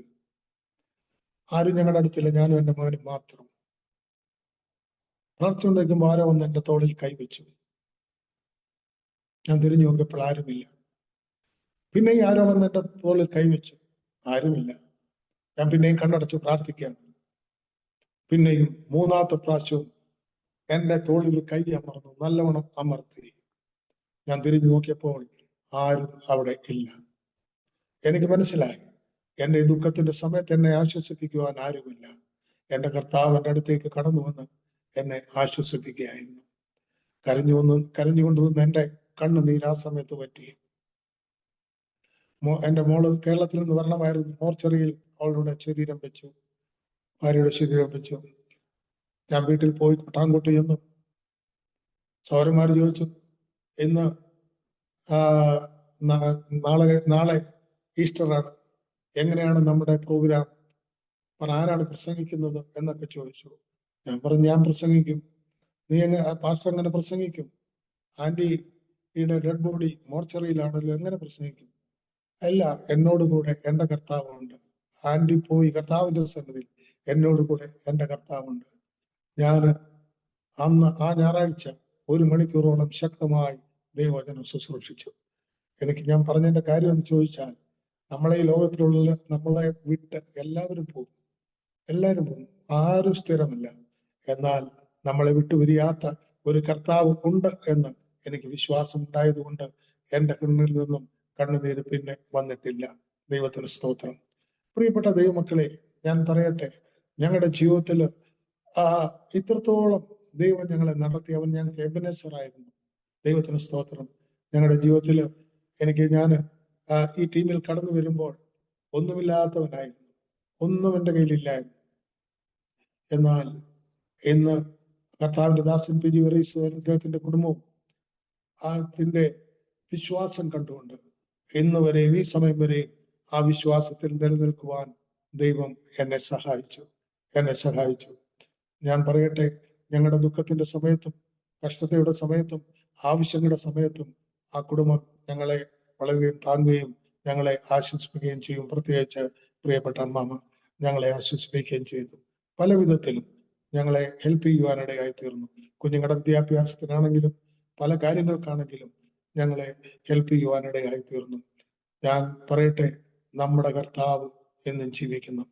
ഈ സമയത്ത് ഞാൻ അങ്ങനെ ഇരിക്കുമ്പോഴാണ് 1995 എന്നോട് വറി സാർ പറഞ്ഞു, പട്ടാങ്കോട്ട് വരണം. ഞാൻ പറഞ്ഞു, ഞാൻ വരത്തില്ല. കാരണം സഭ വളർന്നു, എൻ്റെ പ്രയാസങ്ങൾ തീരുന്ന സമയമാണ്, ബുദ്ധിമുട്ടുകൾ മാറുന്ന സമയമാണ്. ഏകദേശം 200ഓളം ആളുകൾ സഭയിൽ കടന്നു വരുന്നുണ്ട്. 40ഓളം കിലോമീറ്റർ ദൂരത്ത് നിന്ന് കടന്നു വരുന്നുണ്ട്. 18 ഗ്രാമങ്ങളിൽ സഭ സ്ഥാപിക്കുവാൻ ഇടയായിത്തീർന്നു. അങ്ങനെ ഒരു സാഹചര്യത്തിൽ ഞാൻ വളരെ സന്തോഷവാനായിരുന്നു. എന്നോട് പട്ടാങ്കോട്ട് വരാൻ പറഞ്ഞു. എന്നാൽ എൻ്റെ ഒരു ആത്മീയ ഗുരുവാണ്. അദ്ദേഹം പറഞ്ഞ എനിക്ക് തിരസ്കരിക്കാൻ സാധ്യമല്ലായിരുന്നുകൊണ്ട് 1995 പട്ടാങ്കോട്ട് കടന്നു വരുന്നു. ഇവിടെ ആ സമയത്ത് ഏകദേശം 200ഓളം പേര് ഈ ക്യാമ്പസിലുണ്ട്. ബൈബിൾ കോളേജുണ്ട്. വളരെയധികം ഇതാണ്. എന്നാൽ ഞാൻ പഞ്ചാബ് സ്റ്റേറ്റ് കോർഡിനേറ്റർ ആയിരുന്നു. ആ പദവിയിലും നിന്നുകൊണ്ട് എനിക്ക് സഭയില്ല. വളരെ ദുഃഖമുണ്ടായി, പ്രയാസമുണ്ടായി. സപ്പോർട്ട്, ടീം തരുന്ന സപ്പോർട്ട് നമ്മുടെ എല്ലാ ആവശ്യത്തിനുമില്ല. കുഞ്ഞുങ്ങൾ സ്കൂളിൽ പഠിക്കുന്നു, കോളേജിൽ പഠിക്കുന്നു. എന്നാൽ വിശ്വാസത്തിൽ നിന്നും കർത്താവ് എൻ്റെ കുഞ്ഞുങ്ങളെ ഗ്രാജുവേറ്റും പോസ്റ്റ് ഗ്രാജുവേറ്റുമാക്കി മുൻപോട്ട് പോകുവാൻ ഇടയാക്കി തീർത്തു. എൻ്റെ കുഞ്ഞുങ്ങളെ സ്കൂളിൽ വിടാൻ എനിക്ക് ടാണ്ട എന്ന് പറയുന്ന സ്ഥലത്തായിരുന്നു. അപ്പോൾ ഇംഗ്ലീഷ് സ്കൂളിൽ വിടാൻ എൻ്റെ ഈ കാശില്ലായിരുന്നു. 15 കിലോമീറ്റർ ദൂരത്തെ ഒരു ഇംഗ്ലീഷ് സ്കൂളുണ്ട്. 120 രൂപ വേണം വണ്ടിക്കൂലിയും ഫീസുമായിട്ട്. ആ സമയത്ത് കൊടുക്കാനില്ലായിരുന്നു. ഞാൻ എൻ്റെ കുഞ്ഞുങ്ങളെ 3 പേരെയും പഞ്ചാബി സ്കൂളിൽ പഠിപ്പിച്ചു. പ്രിയപ്പെട്ടവരെ, യഥാർത്ഥമായൊരു വിളി ദൈവം നമ്മളെ മേൽ വെച്ചിട്ടുണ്ടെങ്കിൽ അതിനുവേണ്ടി എന്തും സഹിക്കുവാൻ തയ്യാറാകുവാൻ കർത്താവ് എന്നെ പഠിപ്പിച്ചു. എൻ്റെ കുഞ്ഞുങ്ങൾ അൺപടയല്ല. അവർ ഇംഗ്ലീഷിൽ സംസാരിക്കും, ഇംഗ്ലീഷിൽ പ്രസംഗിക്കും. പഞ്ചാബി സ്കൂളിലാണ് പഠിപ്പിച്ചെന്ന് പറഞ്ഞാലും ഹിന്ദി മീഡിയത്തിലാണ് പഠിച്ചെന്ന് പറഞ്ഞാൽ ദൈവം അവർക്ക് ബുദ്ധി കൊടുത്തു. ഞാൻ പറയട്ടെ, ദൈവം നമ്മോട് കൂടെ ഉണ്ടല്ലോ. എന്നോട് കൂടെ ഇതുവരെ എന്നെ നടത്തിയ ദൈവം എന്നോട് കൂടെ ഉണ്ട്. പലവിധമായിരിക്കുന്ന പ്രയാസങ്ങൾ മറ്റതിൽ കടന്നു പോയ സന്ദർഭത്തിൽ എൻ്റെ 3 കുഞ്ഞുങ്ങളുടെയും വിവാഹം വളരെ അനുഗ്രഹത്തോടു കൂടെ നടക്കുവാൻ ദൈവം സഹായിച്ചു. ദൈവത്തിന്റെ വലിയ കൃപയാണ് അത്. എനിക്ക് മനസ്സിലായി, എൻ്റെ കർത്താവിന്റെ വേല ചെയ്തുകൊണ്ട് ഒരിക്കലും ലജ്ജിപ്പാൻ ഇടവരികയില്ല എന്ന് എനിക്ക് മനസ്സിലായി. അങ്ങനെ എൻ്റെ ജീവിതം മുൻപോട്ട് പോയി. അങ്ങനെ ഞാൻ ഈ സമയത്ത് പട്ടാങ്കോട്ട് സഭയുടെ ചാർജും കൂടെ ഏറ്റിട്ടുണ്ട്. 2005 കോളേജ് ഇവിടുന്ന് പോയി. ഈ സഭ ഏറ്റെടുക്കാൻ ദൈവാത്മാവിനോട് സംസാരിച്ചു. എല്ലാവരും ഇവിടുന്ന് പോയി. ആദ്യമായി സഭയിൽ ചെല്ലുമ്പോൾ 4 ആണുങ്ങളും 18 സഹോദരിമാരുമേ ഉള്ളൂ. എന്നാൽ ആ സഭയെ ദൈവം അനുഗ്രഹിച്ചു. അതിന് ഏകദേശം 250ഓളം ആളുകൾ, വിശ്വാസികൾ ഈ സഭയിലുണ്ട്. അനുഗ്രഹിക്കപ്പെട്ടൊരു സഭയാണ്. ഞാൻ പറയട്ടെ, ദൈവം ഒരിക്കലും നമ്മെ കൈവിടുകയില്ല. എനിക്കത് മനസ്സിലായി. കർത്താവ് ഇതുവരെയും എന്നെ കരം പിടിച്ച് നടത്തുന്നു. ദൈവത്തിന് സ്തോത്രം. ഈ ലോകത്തിന്റെ മാനവോ ഈ ലോകത്തിന്റെ ഒന്നും ആഗ്രഹിക്കുന്നില്ല. ഒന്ന് മാത്രമേ ആഗ്രഹിക്കുന്നുള്ളൂ, ആ അവസാനം വരെയും വിശ്വസ്തയോടെ മുൻപോട്ട് നീങ്ങുവാൻ ആണ് ഞാൻ ആഗ്രഹിക്കുന്ന. ദൈവത്തിന് സ്തോത്രം. നിങ്ങളുടെ പ്രാർത്ഥന ഞാൻ ആഗ്രഹിക്കുകയാണ്. നിങ്ങൾ എനിക്ക് വേണ്ടി പ്രാർത്ഥിക്കണം. ആ ഇപ്പോൾ ചില അസ്വസ്ഥതകളും ശരീരത്തിന് പ്രയാസങ്ങളൊക്കെ ഉണ്ട്. എങ്കിലും 74-ാമത്തെ വയസ്സിലേക്കാണ് ഇപ്പോൾ നടക്കുന്നത്. ദൈവത്തിന് സ്തോത്രം. എങ്കിലും ദൈവം ഓടി നടന്ന് കർത്താവിന്റെ വേല ചെയ്യുവാൻ കർത്താവ് എന്നെ സഹായിക്കുന്നു. അവന്റെ വലിയ നാമത്തിന് നന്ദി ഗ്രഹത്തോടെ സ്തോത്രം ചെയ്യുന്നു. ആ കർത്താവിന്റെ ആ വലിയ കൃപ അടിയുടെ മേൽ ഉള്ളതിനാൽ ഞാൻ ദൈവത്തിന് സ്തോത്രം ചെയ്യുന്നു. ഈ സമയത്ത് എനിക്കൊരു ഉത്തരവാദിത്വം കൂടെ എന്റെ പ്രസ്ഥാനം ഏൽപ്പിച്ചെന്നെ 6 ബേർച്ചബ ചർച്ച ബോർഡിന്റെ പ്രസിഡന്റ് സ്ഥാനത്തിരിക്കുവാൻ എന്നെ തിരഞ്ഞെടുക്കുകയും ആ ആ ശുശ്രൂഷയിൽ മുൻപോട്ട് നീങ്ങുകയും ചെയ്യുന്നു. ദൈവത്തിന് സ്തോത്രം. അങ്ങനെ പല സ്ഥലങ്ങളിലും കടന്നുപോയി ദൈവദാസന്മാരെ ഉറപ്പിക്കുകയും വചനത്തിൽ ബലപ്പെടുത്തുകയും ചെയ്യുന്ന ശുശ്രൂഷയാണ് ഞാനിപ്പോൾ നടത്തിക്കൊണ്ടിരിക്കുന്നത്. നിങ്ങൾ എനിക്ക് വേണ്ടി പ്രാർത്ഥിക്കുക. അങ്ങനെ അടുത്ത ജൂലൈ മാസത്തിൽ ഞാൻ 50 വർഷം പഞ്ചാബിൽ പൂർത്തിയാക്കുകയാണ്. ആയുസ്സും ആരോഗ്യം ദൈവം തന്നാൽ അടുത്ത വർഷം ജൂലൈ മാസത്തില് ഞാൻ ഈ 50 വർഷം പൂർത്തിയാക്കി കർത്താവിന് നന്ദി പറയുവാൻ ആഗ്രഹിക്കുന്ന. ദൈവത്തിന് സ്തോത്രം. കർത്താവ് ഇതുവരെയും വഴി നടത്തി. സാക്ഷ്യങ്ങൾ പറയാൻ ഒത്തിരി സാക്ഷ്യങ്ങൾ ഉണ്ട്. എന്നാൽ ഞാൻ എൻ്റെ പ്രധാനപ്പെട്ട ചില കാര്യങ്ങൾ മാത്രം ഞാൻ പറഞ്ഞു എന്ന് മാത്രം. ദൈവത്തിന് സ്തോത്രം. ദൈവം ഞങ്ങൾക്ക് വിശ്വസ്തനായിരുന്നു, തുടർന്നും വിശ്വസ്തനായിരിക്കും എന്ന് ഞാൻ വിശ്വസിക്കുന്നു. ദൈവം നിങ്ങളെ അനുഗ്രഹിക്കട്ടെ. കർത്താവിന്റെ വലിയ നാമത്തിന് നന്ദിയോടെ സ്തോത്രം ചെയ്യുന്നു. നിങ്ങൾ ഞങ്ങൾക്ക് വേണ്ടി പ്രാർത്ഥിക്കുക, എൻ്റെ കുഞ്ഞുങ്ങൾക്ക് വേണ്ടി പ്രാർത്ഥിക്കുക, എൻ്റെ ശുശ്രൂഷയ്ക്കായി പ്രാർത്ഥിക്കുക. ദൈവം നിങ്ങളെ ഓരോരുത്തരെയും അനുഗ്രഹിക്കട്ടെ. കർത്താവിന്റെ വലിയ ദാസൻ ഈ സമയം എനിക്ക് വേണ്ടി അനുഭവിച്ചു തന്നതിന് ഞാൻ നന്ദി ഹൃദയത്തോടെ സ്തോത്രം ചെയ്യുകയാണ്. അദ്ദേഹത്തെയും അദ്ദേഹത്തിന്റെ കുടുംബത്തെയും എല്ലാം ദൈവം അനുഗ്രഹിക്കട്ടെ. ഈ സാക്ഷ്യം അനേക ദൈവദാസന്മാർക്ക് അനുഗ്രഹമായി തീരട്ടെ എന്ന് ഞാൻ പ്രാർത്ഥിക്കുന്നു. ദൈവം എല്ലാവരെയും അനുഗ്രഹിക്കട്ടെ എന്ന് പറഞ്ഞുകൊണ്ട് ഞാൻ പ്രാർത്ഥിക്കുന്നു. ദൈവമേ, ഞാൻ ഈ സാക്ഷ്യം പറഞ്ഞത് കർത്താവെ നിന്റെ നാമമഹത്വത്തിനായിട്ടാണ്. കർത്താവ് എന്റെ നാമത്തിനല്ല, നിന്റെ നാമമഹത്വത്തിനായി. കർത്താവെ, അരോമ TV ചെയ്യുന്ന ഈ ശുശ്രൂഷയ്ക്കായി നന്ദിയോടെ സ്തോത്രം ചെയ്യുന്നു. എന്റെ ദാസനെ നിങ്ങൾ അനുഗ്രഹിക്കണമേ, അവിടെ പ്രവർത്തനങ്ങളെ അനുഗ്രഹിക്കണം പ്രാർത്ഥിക്കുന്നു. ഈ സാക്ഷ്യം പിന്നെ കേൾക്കുന്നവരുടെ ഹൃദയത്തിൽ നീ പ്രവർത്തിക്കണമേ. എന്റെ വേലയ്ക്ക് വേണ്ടി തിരഞ്ഞെടുത്ത ഒരു ദൈവദാസ പൈതലിനെ നീ ഒരിക്കലും കൈവിടുകയില്ല എന്ന് മറ്റുള്ളവർ മനസ്സിലാക്കട്ടെ. വിശ്വാസത്തിൽ ആൾക്കാരെ കൊണ്ടുവരണമെന്ന് വേണ്ടി പ്രാർത്ഥിക്കുന്നു. കർത്താവെ, ഈ ലോകത്തിൽ ഞങ്ങൾക്കൊന്നു മാത്രമേ ഉള്ളൂ. കർത്താവെ, ദൈവത്തിന് സ്തോത്രം. ഒരു അപ്പോസ്തലൻ പറയുന്ന പോലെ ഓട്ടം തികച്ചു, വിശ്വാസം കാത്തു, ഇനിയും ജീവന്റെ കിരീടം എനിക്കായി വെച്ചിരിക്കുന്നു. ദൈവത്തിന് സ്തോത്രം. കർത്താവെ, അവസാന പോയിന്റ് വരെ ഓടുവാനുള്ള കൃപ നീ ഞങ്ങൾക്ക് നൽകണമേ. കൃപയെ സൂക്ഷിക്കണമേ. എല്ലാ ശ്രോതാക്കളെയും നീ അനുഗ്രഹിക്കണമേ. അവിടെ ഹൃദയത്തിൽ നീ പ്രവർത്തിക്കണമേ. യേശുവിന്റെ നാമത്തിൽ തന്നെ. ആമേൻ, ആമേൻ. താങ്ക് യു പ്രിയ കർത്താവിന്റെ ദാസൻ, പ്രിയ ജോണങ്ങൾ. വളരെ അനുഗ്രഹിക്കപ്പെട്ടതായ ഹൃദയസ്പർശിയായ ദൈവം നടത്തിയ അത്ഭുതകരമായ ജീവിതാനുഭവങ്ങൾ ദൈവനാമ മഹത്വത്തിന് വേണ്ടി പങ്കുവയ്ക്കുവാൻ സ്വർഗത്തിലെ ദൈവം കൃപ ചെയ്തത് ഓർത്ത് ഞാൻ കർത്താവിന് മഹത്വം കരയേറ്റുന്നു. ദൈവം കൊണ്ടുവന്ന ആ വഴികളിലേക്ക് തിരിഞ്ഞു നോക്കുമ്പോൾ അന്ന് പല സന്ദർഭങ്ങളിലും അത് പ്രതികൂലം നിറഞ്ഞ സാഹചര്യങ്ങളായിരുന്നു എങ്കിലും നമ്മുടെ ജീവിതത്തില് ഇന്ന് നാം തിരിഞ്ഞു നോക്കുമ്പോൾ അത് ശ്രേഷ്ഠകരമായ അനുഭവങ്ങളിലേക്ക് കർത്താവ് നടത്തിയതായ വഴികളായിരുന്നു എന്ന് മനസ്സിലാക്കുവാൻ തക്കവണ്ണം കഴിയുന്നുണ്ട്. ഈ ഭൂമിയില് ജന്മം തന്നതായ വാത്സല്യ പിതാവ് ആളിനെ തിരിച്ചറിയുന്നതിന് മുന്നമേ തന്നെ അദ്ദേഹം മരണം വഴിയായ ലോകത്ത് നിന്ന് മാറ്റപ്പെട്ടു. പിന്നീട് ഇങ്ങോട്ടുള്ള ജീവിതം എന്ന് പറയുന്നത് വളരെ വ്യത്യസ്തമായ സാഹചര്യങ്ങളിലൂടെ കടന്നുപോയി. എങ്കിലും നല്ല അത്യാവശ്യം വിദ്യാഭ്യാസവും വളർച്ചാ ഘട്ടത്തിന് ആവശ്യമായ അനുകൂലമായ സാഹചര്യങ്ങളും ഒക്കെ വാത്സല്യ മാതാവ് വേണ്ടതായ സമയങ്ങളിൽ ഒരുക്കി തന്നു. തുടർന്ന് ദൈവത്തിന്റെ വചനം പഠിച്ച് കർത്താവ് തന്നതായ ആ ഒരു ദർശന നിമിത്തം മിഷണറി ദൗത്യത്തിനായിട്ട് വടക്കേ ഇന്ത്യയിലേക്ക് കടന്നു വന്ന ആ ഒരു രംഗം ഓർപ്പിക്കുകയുണ്ടായി. എങ്ങോട്ട് പോകണമെന്നറിയാതെ ഇങ്ങനെ ചിന്തിച്ചിരിക്കുമ്പോഴാണ് മെസഞ്ചർ എന്ന ആ പത്രം കാണുവാനും കർത്താവിന്റെ ദാസൻ പ്രിയ പി ജി വർഗീസ് അങ്കിള് ആ വടക്കേ ഇന്ത്യയിലേക്കുള്ള യൗവനക്കാരുടെ ആ ഒരു വിളി ഏറ്റെടുത്ത് വടക്കേ ഇന്ത്യയിൽ വരാനിടയായി തീർന്നത്. ട്രെയിൻ കണ്ടിട്ടില്ല, ആദ്യമായിട്ടാണ് ട്രെയിനിൽ യാത്ര ചെയ്യിക്കുന്ന ആ സാഹചര്യങ്ങളൊക്കെ പറഞ്ഞു. വിവാഹം കഴിച്ചിട്ട് ദിവസങ്ങൾ മാത്രമേ ആയിട്ടുള്ളൂ. ജീവിത പങ്കാളി സ്റ്റേഷനിൽ നിൽക്കുന്ന കാര്യം പോലും മറന്നുപോയി ട്രെയിനിൽ കയറി ഇഞ്ഞു പോകുന്നു. സ്തോത്രം.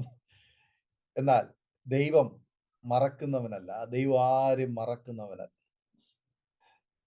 ഒരു ഘട്ടത്തിൽ നമ്മൾ ഒരു ആവേശത്തിന് ചില സ്റ്റെപ്പുകൾ വെക്കുക ഇടയായാൽ പോലും ദൈവം കരുതുന്ന കർത്താവ് അവൻ നമ്മോട് കൂടെ ഇരിക്കും. ജീവപര്യന്തം വഴി നടത്തുവാൻ ദൈവം വിശ്വസ്തനാണ്. വളരെ അത്ഭുതകരമായ ചില പാതകളൊക്കെ പിന്നിട്ട അനുഭവങ്ങളൊക്കെ പറയുകയുണ്ടായി. എന്തായാലും ഭാഷ അറിയത്തില്ല എങ്കിൽ പോലും എത്തേണ്ടുന്ന ഇടത്ത് ലക്ഷ്യസ്ഥാനത്ത് കൃത്യമായിട്ട് അന്യ സംസ്ഥാനത്ത് അന്യദേശത്ത് ആരോരും സ്വന്തക്കാരോ പ്രിയപ്പെട്ടവരോ ആരുമില്ലാഞ്ഞിട്ട് ഉറ്റവരുടേവരില്ലാഞ്ഞിട്ട് ദൈവം അബ്രഹാമിനെ കൊണ്ടുപോയതുപോലെ യാക്കോബിനെ കൊണ്ടുപോയത് പോലെ എങ്ങോട്ടൊന്നില്ലാതെ ആ യാത്ര പുറപ്പെട്ടു. പക്ഷെ ലക്ഷ്യസ്ഥാനത്ത് തന്നെ ദൈവം കൊണ്ട് എത്തിച്ചു.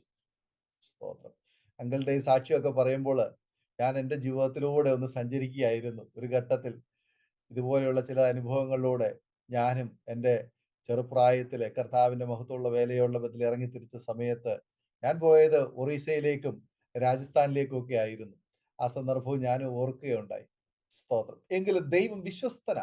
ദൈവം തക്ക സമയത്ത് ദൈവം നമ്മെ കൊണ്ടെത്തിക്കേണ്ടടുത്ത് കൊണ്ടെത്തിക്കുവാനും ദൈവം നമ്മെ ഭരമേൽപ്പിച്ച ഉത്തരവാദിത്തങ്ങൾ ഭംഗിയായി നിർവഹിപ്പാനും നമ്മെ ഇടയായിത്തീരും. ആ കാലയളവിൽ ഇത്രയും ഇന്നത്തെ പോലുള്ള യാതൊരു സൗകര്യങ്ങളില്ല, ഫോണിന്റെ സൗകര്യമില്ല. അപൂർവമായിട്ട് മാത്രമാണ് കത്തിടപാടുകൾ നടത്തുന്നത്. അതുപോലെ മണി ഓർഡർ എന്ന് പറയുന്നത് ശരിക്കും പറഞ്ഞു കഴിഞ്ഞാൽ ഏലിയാവിന്റെ കാക്ക വരുന്നത് പോലെ കാത്തിരിക്കുന്ന അനുഭവങ്ങളാണ്. എന്തായാലും ആ അനുഭവങ്ങളൊക്കെ ശരിക്കും രുചിച്ചറിഞ്ഞ ആ നല്ല സാക്ഷ്യം പ്രിയ കർത്താവിന്റെ ദാസന് പങ്കുവച്ചു. ഒത്തിരി വില കൊടുത്തു എന്ന് മനസ്സിലാക്കാൻ കഴിഞ്ഞു. അതുകൊണ്ട് അതൊന്നും നഷ്ടമായില്ല. അതൊക്കെ ആ ദേശത്ത് വിതയ്ക്കപ്പെട്ട വിത്തുകൾ മാത്രമായിരുന്നു. ആ കഷ്ടതകളൊക്കെ ഓരോ നെൽമണികൾ പോലുള്ള വിതയ്ക്കപ്പെട്ട വിത്തുകൾ ആ വയലുകളിൽ വിതച്ചു. ഇന്ന് ആ വിതച്ച വിത്തുകൾ ഒന്നും തന്നെ അത് പതിരായില്ല, അതിനെല്ലാം കതിരായി. ആമേൻ. ഇന്ന് ആ ദേശത്ത് 100 മേനി ഫലം പുറപ്പെടുവിക്കുന്ന ആമേൻ അനേക സഭകള് പഞ്ചാബില്, പത്താൻകോട്ട്, പഞ്ചാബിന്റെ പല ദേശങ്ങളില്, പ്രത്യേകിച്ച് ഉത്തരേന്ത്യയുടെ പല ഇടങ്ങളില് ആമേൻ ഇന്ന് അവിടെ നിറഞ്ഞു നിൽക്കുന്നു. അതെല്ലാം സ്വർഗത്തിലെ ദൈവം ആമേൻ ഓരോ മിഷണറിമാരിലൂടെ ചെയ്തെടുത്തതാണ്. അതിലൊരു പങ്കാളിത്തം വഹിപ്പാൻ പ്രിയ അങ്കിളിനെയും ആന്റിയെയും മക്കളെയും അതുപോലെ കർത്താവ് ഭരമേൽപ്പിച്ച പ്രിയപ്പെട്ടവർ, പ്രത്യേകിച്ച് പി ജി അങ്കിള്, അവർ കുടുംബമായ ആ ദേശത്ത് അധ്വാനിച്ചു, കഷ്ടപ്പെട്ടു. അവരങ്ങോളം ഇങ്ങോളം സൈക്കിളിലും നടന്നും ഒക്കെ സഞ്ചരിച്ചു. ആ ദേശങ്ങളൊക്കെ ഇന്ന് അനുഗ്രഹിക്കപ്പെട്ടിരിക്കുന്നു. അനേകാത്മാക്കളെ കൊണ്ട് ദൈവം ആ ദേശത്ത് ആമേൻ ഇന്ന് നിറച്ചു.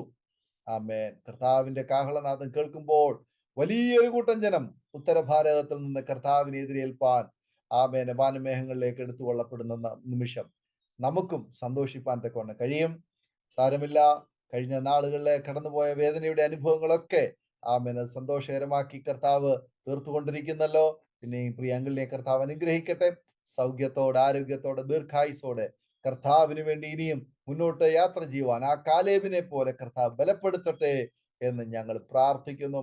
അനുഗ്രഹിക്കപ്പെട്ട സാക്ഷ്യവും ജീവിതാനുവും പ്രസ്താവിപ്പാൻ അരോമ ടിവിയുടെ പ്ലാറ്റ്ഫോമിൽ സമയം വേർതിരിച്ചതിന് കർത്താവിന്റെ ദാസനോടുള്ളതായ നന്ദി, സ്നേഹവും കടപ്പാടും അറിയിക്കുന്നു.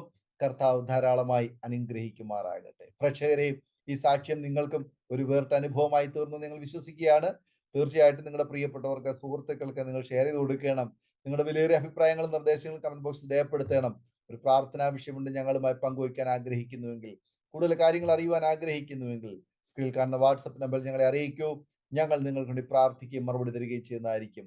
സാക്ഷ്യം പറഞ്ഞ പ്രിയപ്പെട്ടവരോടൊപ്പം എല്ലാ തിങ്കളാഴ്ചയും രാത്രി 8:30 മണി മുതൽ ഓൺലൈനിൽ നടക്കുന്ന പ്രാർത്ഥനാ കൂട്ടായ്മയിൽ നിങ്ങൾക്ക് പങ്കെടുക്കാവുന്നതാണ്. അടുത്ത അനുഗ്രഹിക്കപ്പെട്ട സാക്ഷ്യവും വചനചിന്തയുമായി നാം വീണ്ടും കൂടി കാണും വരെയും എല്ലാ പ്രിയപ്പെട്ടവർക്കും ഗുഡ് ബൈ.